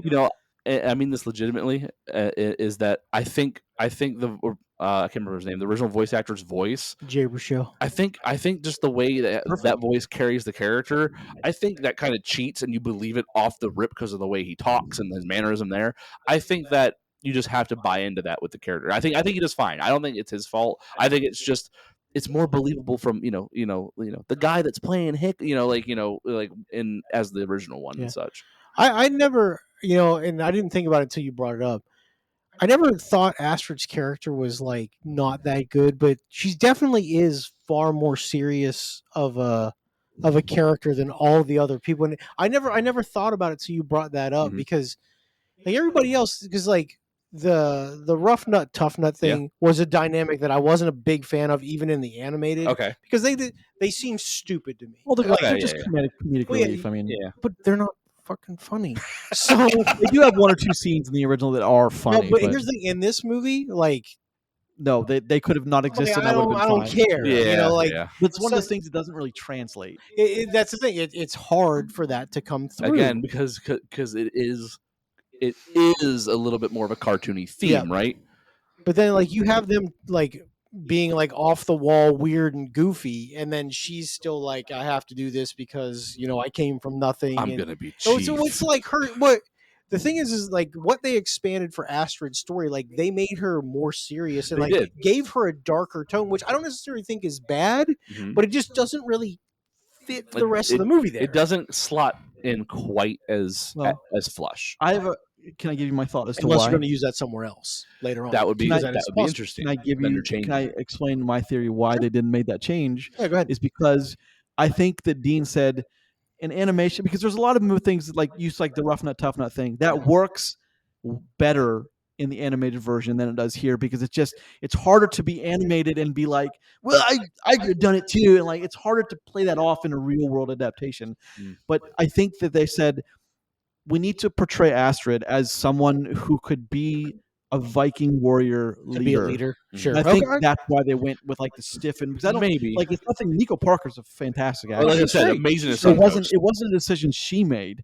I Yeah. think it was probably direction she received, which I'm fine with, Maybe. because it doesn't not work. It just doesn't work as well.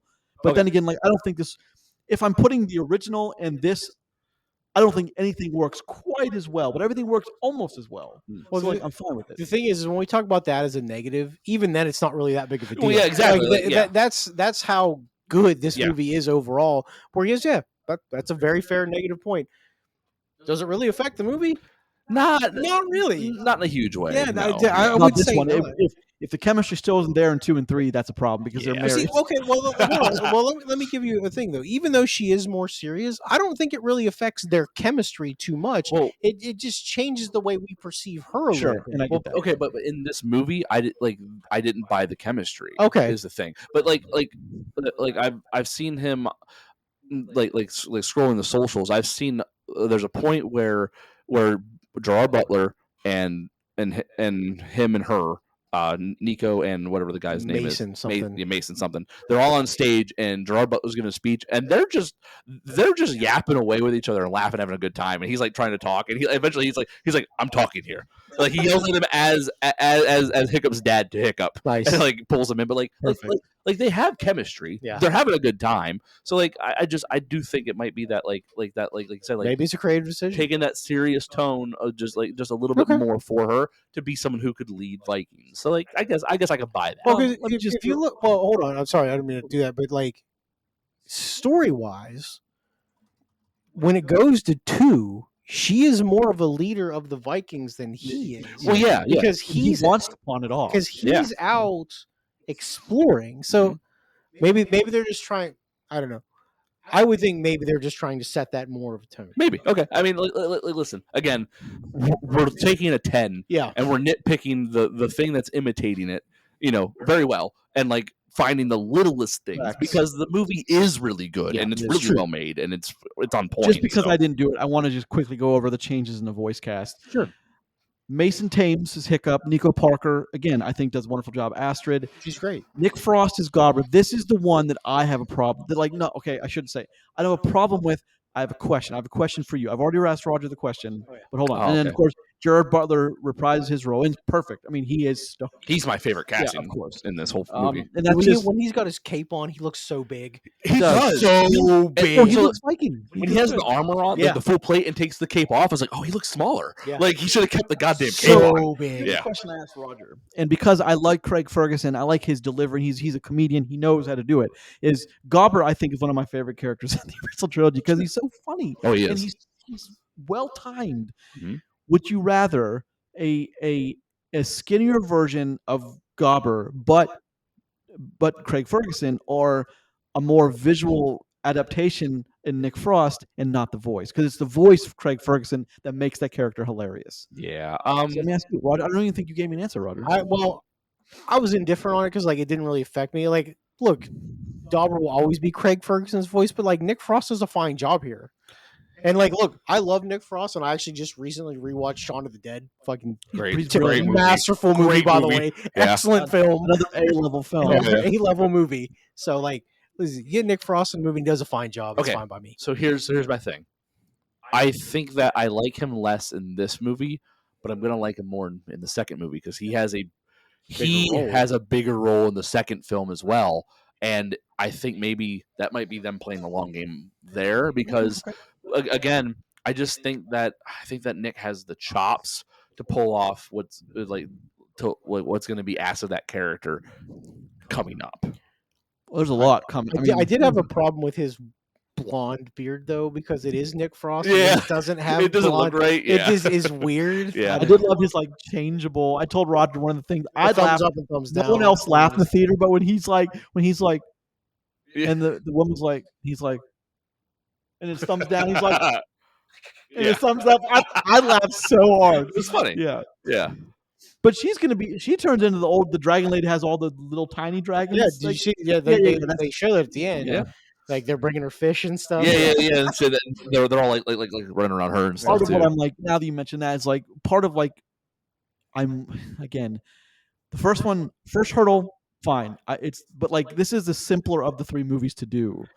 You By know, far. it's smaller and it's weird to say that this is a smaller in scale film yeah. because if you think of 2 especially, like they spend a lot of long drawn out scenes is in the air, Yeah. in the sky. Like how crazy is it going to be in where he meets his mom for the first time in 2 and she's just walking along. Big change though in this one. They mention her They did by mention name, her. Sure. Yeah. Volca, and they didn't do so. Like obviously they have the foresight of knowing what's coming, Yeah. but like that's a big deal to me because Yeah, like but that's a whole different thing. I think that's for the modern audience and a modern change they can make knowing Because what's we coming. know- Well, because like now the modern audience that this is their first, like this is their experience with it and will be going forward.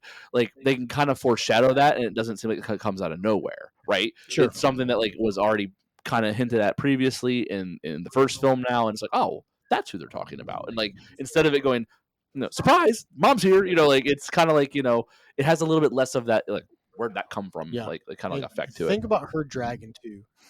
The Light Fury, Cloud, Yeah. no, No, her- that's- she's got Cloud Jumper, Cloud Yeah. Jumper, yeah. and it's just an enormous Oh yeah. dragon. Well, like even bigger. Think of the Oh, I was thinking of Astra's. Yeah, Does yeah. Astra adopt the Light Fury after No. the other No. one goes away? she's got the Who does Light Fury? nobody.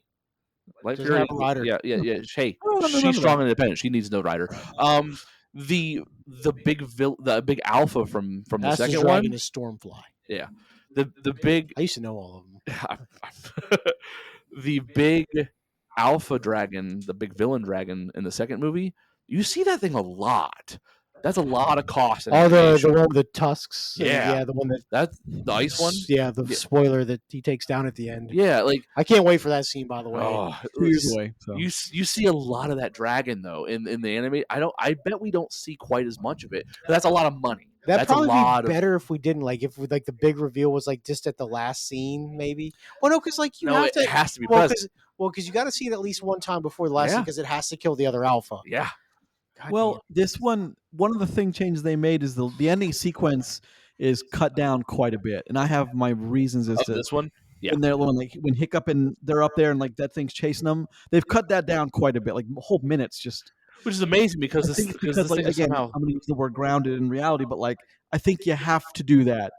You got to end it quick because they extended those scenes in the end when, like those scenes with Stoic saying thank you to Toothlet, like they extended those quite a bit. So I'm actually in agreement with cutting out a lot of because if you're cutting out a lot of the flying around and like Hiccup and Toothless dodging the fire, like I'm okay And with that. As long as it's they have the same flying result. around in the smoky dark too, Yeah, which yeah. doesn't exactly translate super great. Like to I'm happy the with screen. the way that things turned out, and my point is like you're right. It's expensive to do that. So if you can Expensive. find a creative way to cut it out, or like convince yourself that you don't need it, that's fine. I can't believe that they were to cut those like things like that out, like minutes of actual like last scene.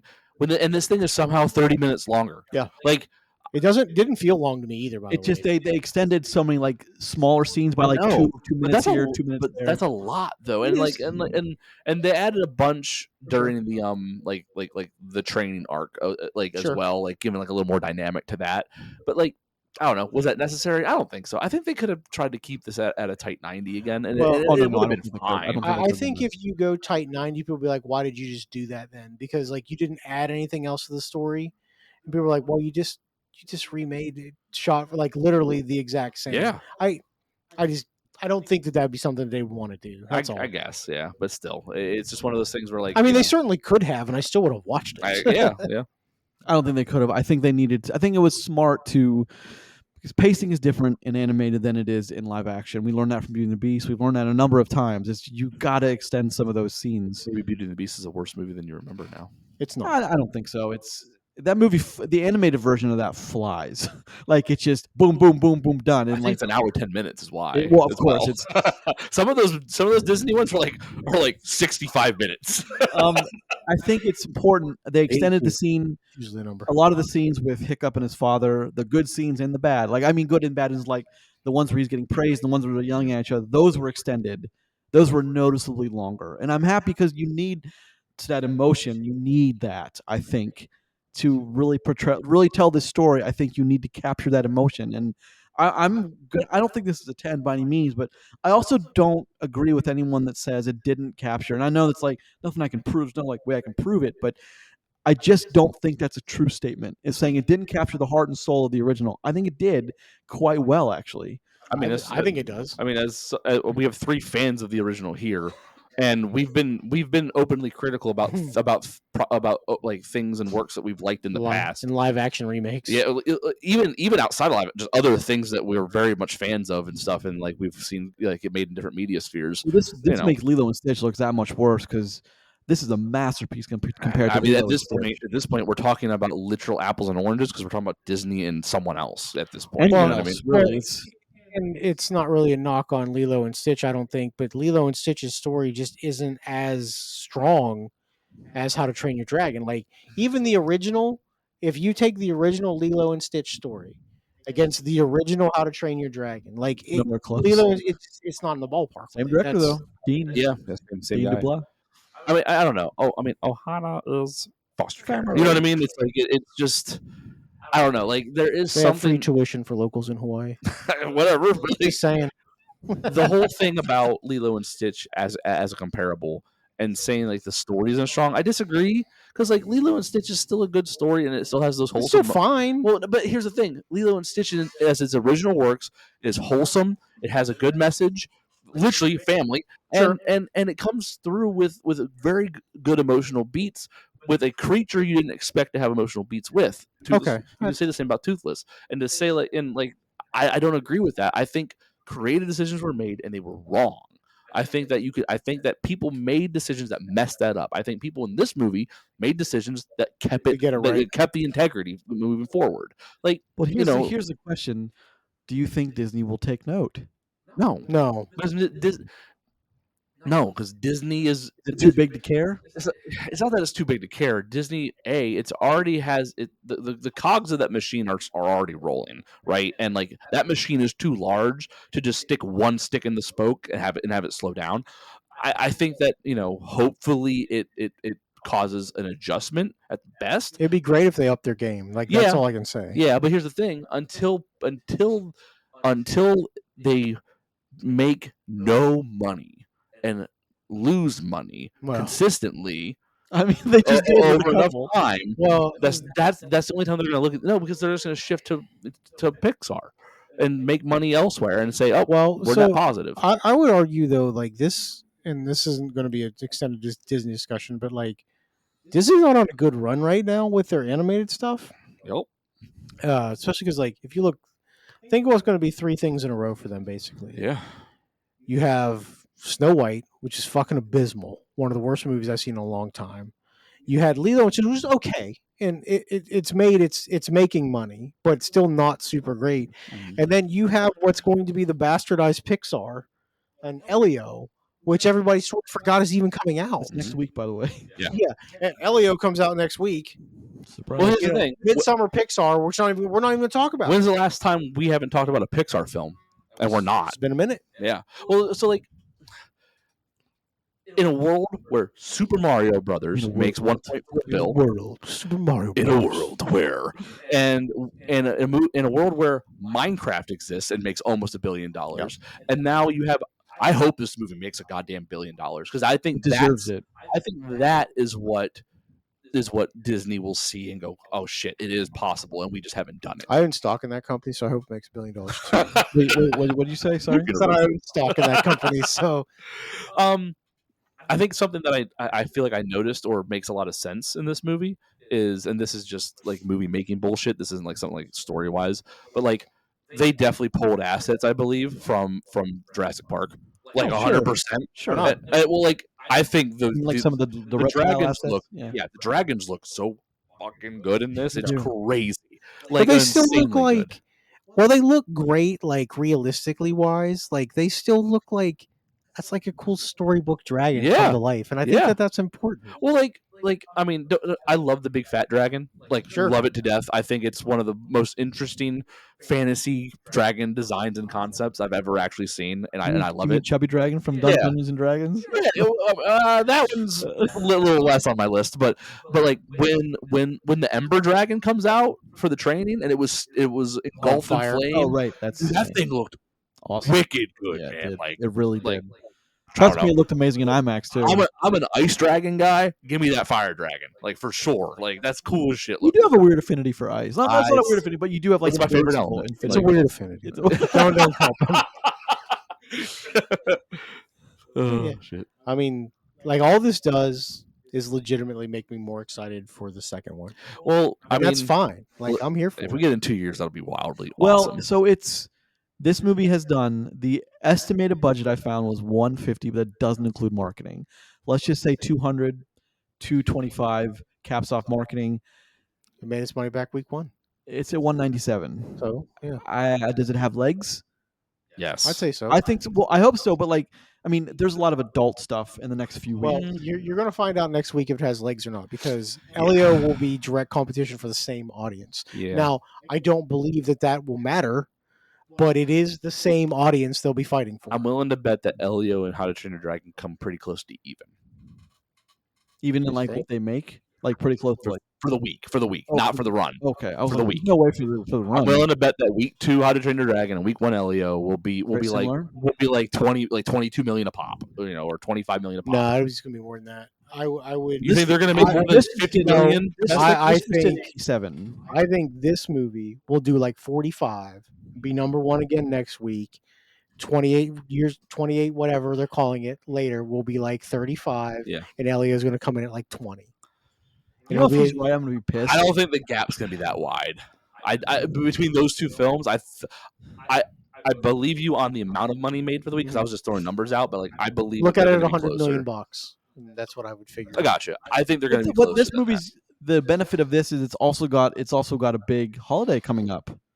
And like if Elio's your only competition, you might as well just go unopposed because like Elio's not going to pull the numbers that this will, especially when Yeah. people have seen it and they start talking about it. I how haven't good looked it up is. anything about Elio's tracking, by the The way. only, yeah, the only Because thing I don't about care. the only thing about this movie's legs that worries me is the fact that if it hits streaming in a month, because people have seen the original, Why would it hit streaming? This in a movie month? won't. No, it won't. It won't. Not for a while. I mean, you're doing that thing where you say that, but then in 36 days when it's on streaming, I'm gonna be like, hey guys, I don't remember think what I that's- said? I don't think that? that's even possible. I think you'd see it by the end of August. You might see it on streaming. I'm gonna set a reminder for All 30 right, that's days. fair. We'll just say by the end of July if you see it on streaming. That's that's a little more Month than and a half. 30. That gives me a good window of That's leeway. 6 weeks. Sure. But I mean, what are you looking at over there, Raj? Elio. So he was looking at Elio tracking. What's it tracking for? Well, theater count wise, it's going to be the lowest theater penetration since Coco in 2007. Even Oh, they cow. know they don't have a fucking movie. Yeah. Elio. But like, That's did you crazy. know it was coming out? Bring next that week? number down, son. I knew it was coming next.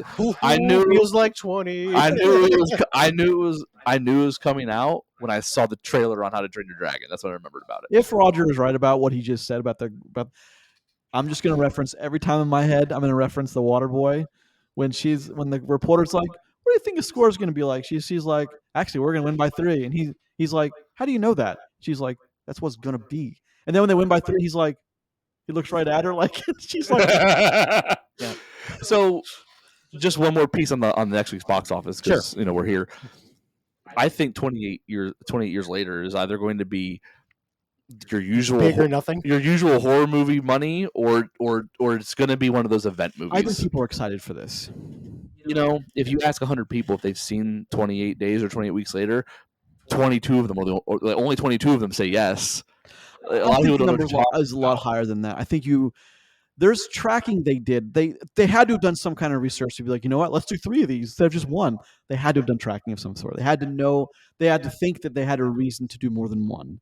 Maybe. That's what I'm hoping, and I'm hoping it doesn't just come out flat, and then we never get the third one. Yeah. And you know what I mean? Like, Yeah. one of my worries for this was it's good, but then see, I haven't seen any of the I don't until we talk about something, I don't watch anything on it, so my thoughts are as much as mine as I can make them. However, I would be willing to bet some of the big YouTubers are going to say it's good, but the original is better, which I think hurts movies like this. I think they're doing a disservice to theatrical runs by doing this. This is why I hate when they do it like this. However, I think that's a problem, and I think that as good as this was, there was a real shot that this, with a $150 million budget and another $70 million for marketing, barely hit 400. And I was like, well, then we're not going to get the other two. They're just going to call it. Well, that's what could have happened because I mean, we don't lose anything because we know where the story goes. Yeah. So nothing's lost. It's just, I don't know. I'm really worried we don't get the second or third one. The real question that shakes out for next week's box office is if you believe that 28 does more money than Ballerina. It'll do more money than Ballerina. It'll crush Ballerina. There is no fucking way it does more money than Ballerina. Ballerina week 3 and 28 No, week 1. Ballerina opening weekend. Oh, I don't. Okay. Hey, that's a 35. Okay, I Was thought that you number? meant. Well, no, but like, look, just talking numbers. Do you mean week 1 or do you mean over its run? No, week 1. Like head to head, Ballerina versus 28. Ballerina wasn't against anything though. That's crazy to think. It doesn't matter. It's got to think where the division has to be. John Wick's far more popular than 28 days and weeks. Exactly. It's really hard to expect it to make more money than Ballerina. No, can I just say one thing? Of course. You're asking people to be smart moviegoers. For a large part, they're not. They won't. If 28 years fails, if it does not make any money weekend 1, it's going to be one of those few movies. It's the audience that just didn't do it. Sure. Well, I mean, we could watch that movie and it could suck. So Yeah, sure, let's say that. That's true. We're not assuming that it's good. But he reads the tracking is based on people's excitement level for it. So in pre-sale tickets, Pre-sale and tickets and stuff. theater Sure. penetration. There's a whole scientific thing. So I mean, I think this should be the last thing we say about 28. That's and fine. Go back to what we're doing. But like, I think that again, there is a market that just eats up zombie stuff. Sure. And right now, they really want something because everything else has kind of fallen to the wayside in that space. There is a chance that this is an event. There's a chance that this thing comes out. It comes out with a mediocre to decent week 1, and then it just catches fire and stays on fire. I hope. Like, hope so. But I think that we're going to get horror movie numbers from 28. I think it's going to be. I think it has the potential to be a 9, 9.5, 10 in the horror in that horror genre. I don't know if it's going to get that much money. What's the best Friday the 13th movie make? Right? Is that how you look at it? Yeah. By the way, this past Friday was Friday the 13th. Yeah. That's true. Anyway, but so back to that was 28 weeks, 28 years later talk here. What? So How does movie box office talk, sir? Yeah, This true. happened- Yeah. This We'll just happened Right to in the middle of include- another segment. do some editing and get that. I won't edit anything. The YouTube guy That's doesn't not do that, gonna right? happen, no. So Allegedly. what was your guys' favorite scene or favorite moment for any reason in the live action remake of How to Train Your I Dragon? can answer that. When I think that was the point of the question. well, it's I want to I would answer like it to first. answer that. Is the bonding on the beach with, or like in the water area that, like when, because that's pretty close, and that sequence was masterful to begin with. When he's like the dun, dun, dun, like it's the orchestra's playing and he's testing, stepping on, and like Toothless, just big dumb idiot, just draws something that, and then like Yeah.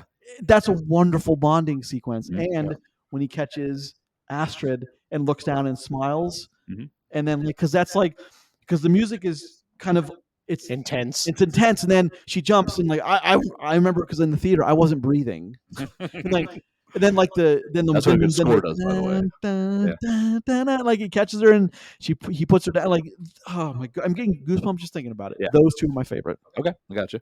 What about you? On the flight scene where they come back up through and the northern lights are there. Yeah. Fucking awesome. Yeah. I Awesome. saw it in IMAX. I too, can't. boy. Yeah, Boy. if you say Gorgeous. I saw it in IMAX or you should have saw it in IMAX one more Well, time, I didn't see it in 3D, and people have said this movie looked amazing. I in will 3D. never watch a 3D movie. I can help it.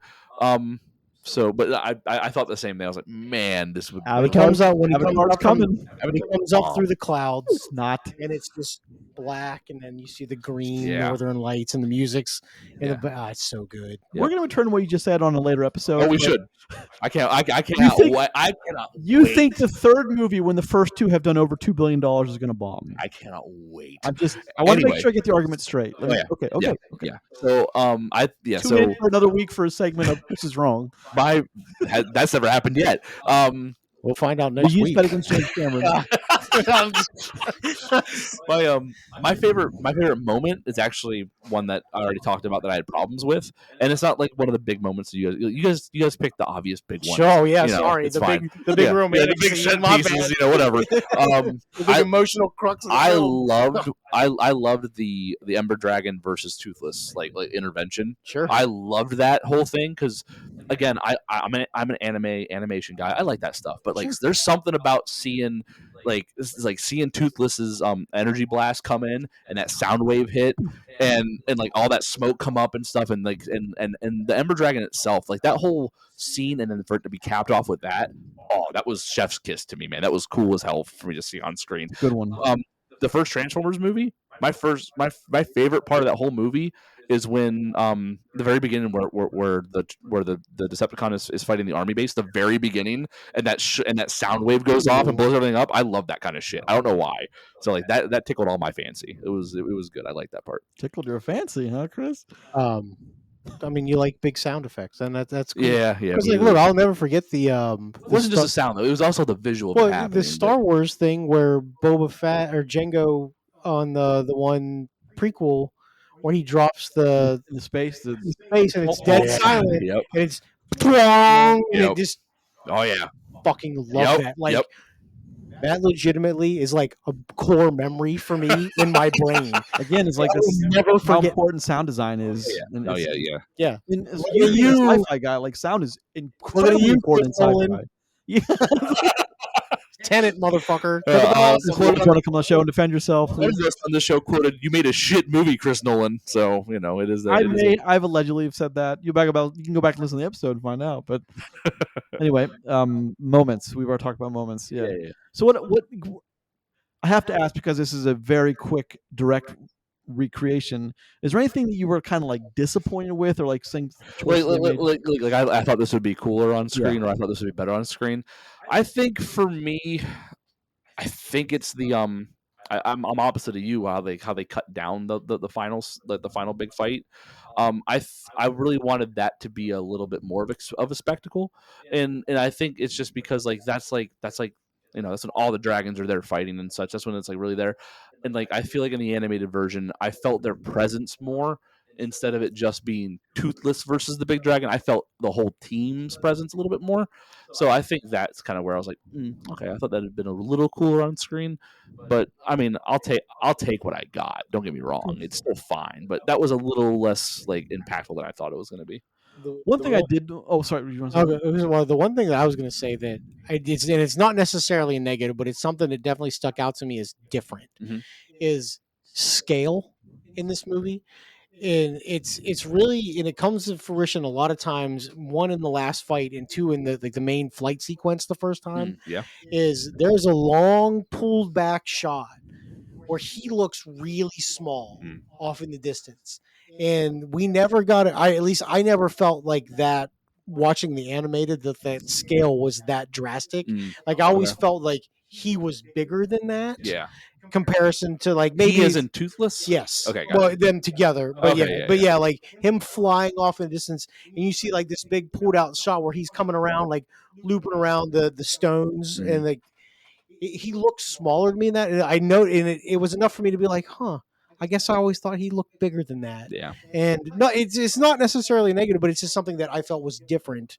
Because it's hard to keep scale the same. It is animated versus real or live action. Sometimes making an animated film, you may forget about scale too, because like it's not as important. You're animating against like a lot of like green or brown backdrop and stuff, and it's like all of a sudden when like scale actually like comes into play, it's like one thing I didn't get, and like this is a stupid little detail thing, is in the end when Hiccup wakes up. Like I mean, in the animated version, Toothless like jumps around the room like an excited dog, Yeah, or like he an did that. excited cat. He doesn't do it. I was happy. did I was that. excited for that.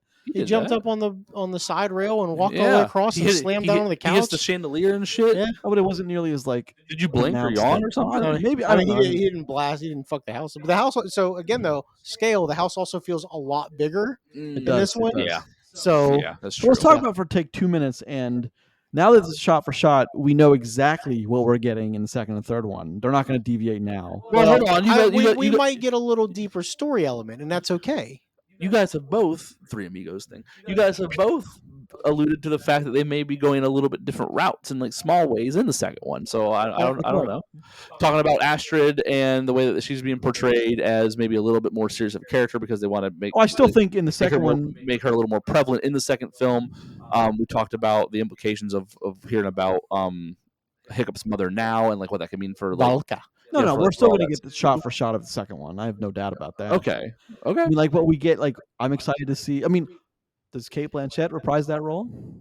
I'm okay with it. Does she though? Like I mean, like, her, look, and, her and I'm Gerard, still going to be sad when Gary he gets Vee. nuked. So let's think Foreshadowing. about that. they're going to make it. It's going to be a bigger. It's going to be a bigger moment in the live. It has to be.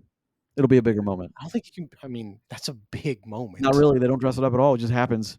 Done. Gone. That's how it should be. Life snuffed out of Hey, him. because that's how life Yeah. happens sometimes. Well, sure, but like that's what makes it more impactful. I mean, like I'm looking forward to the dance that him and Volka do. Like they sing that song to each other, the wedding song, and like I'm looking forward to so much. And does what's his Jaimin? Does he reprise his role?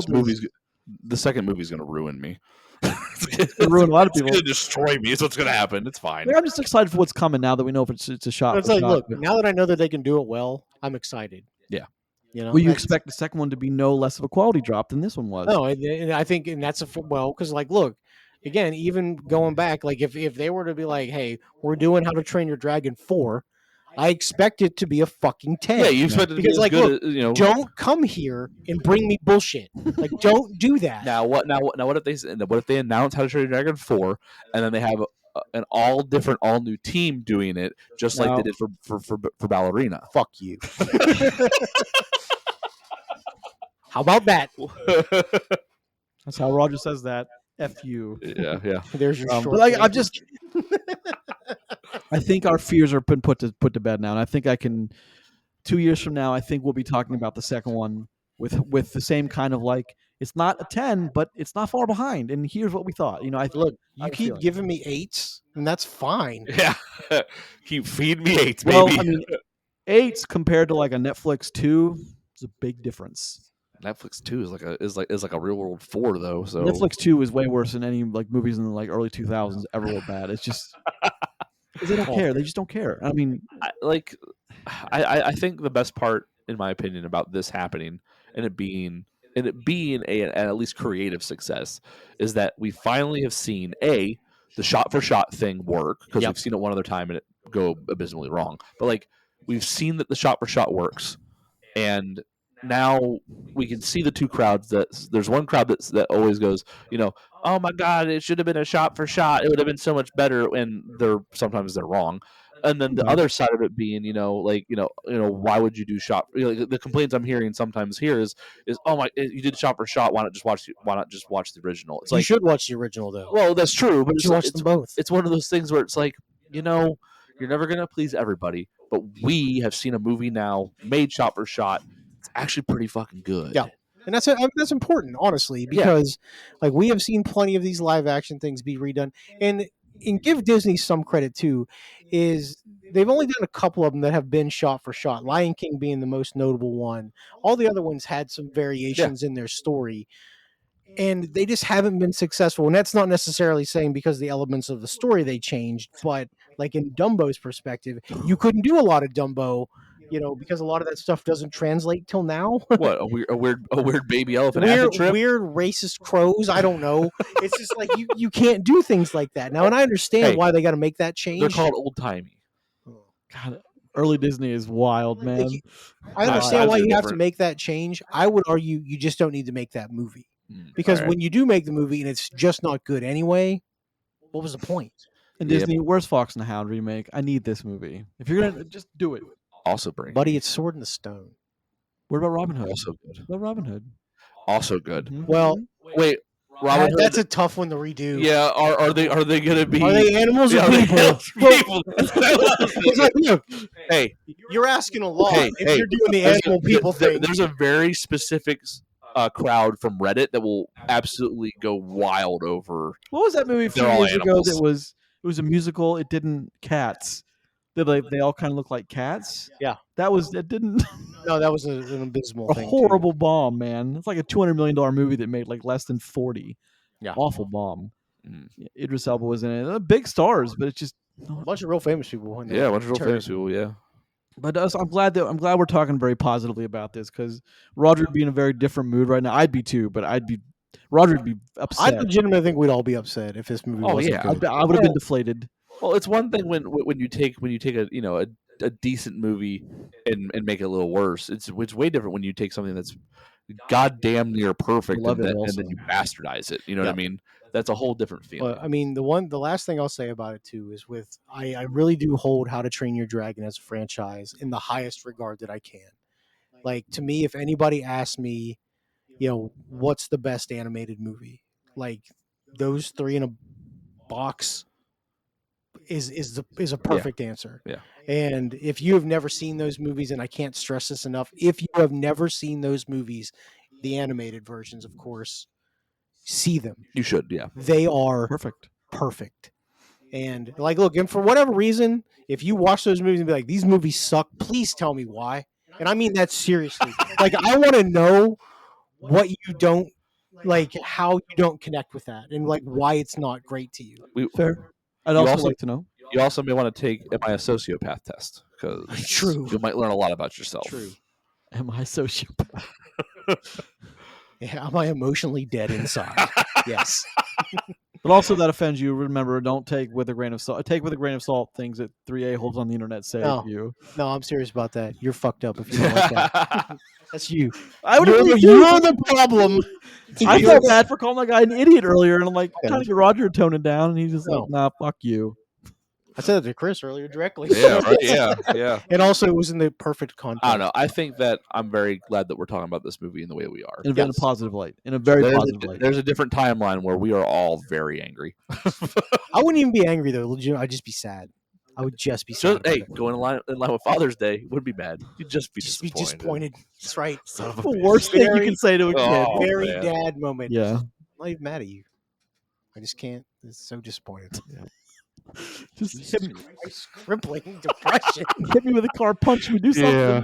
There's Yeah, a my phone dad door. never said that because he wasn't there. Oh no. On that note, that does it for us on episode 34 of Post Credits. That's the best Podcast. segue you've ever done. It's the best. A show where we are lucky enough to talk about movies with you. If you listen to the episode on an audio-only service such as Apple Podcasts, Google Podcasts, Spotify, Amazon Music, and Podbean, feel free to come on over to YouTube and check us out there also. Take a gander. Turn us on while you're doing your work. Chris, are we on TikTok now? We are on TikTok now. We're on What's that talk, brother? That is Post Credits Pod on TikTok. Go ahead and look us up there as well.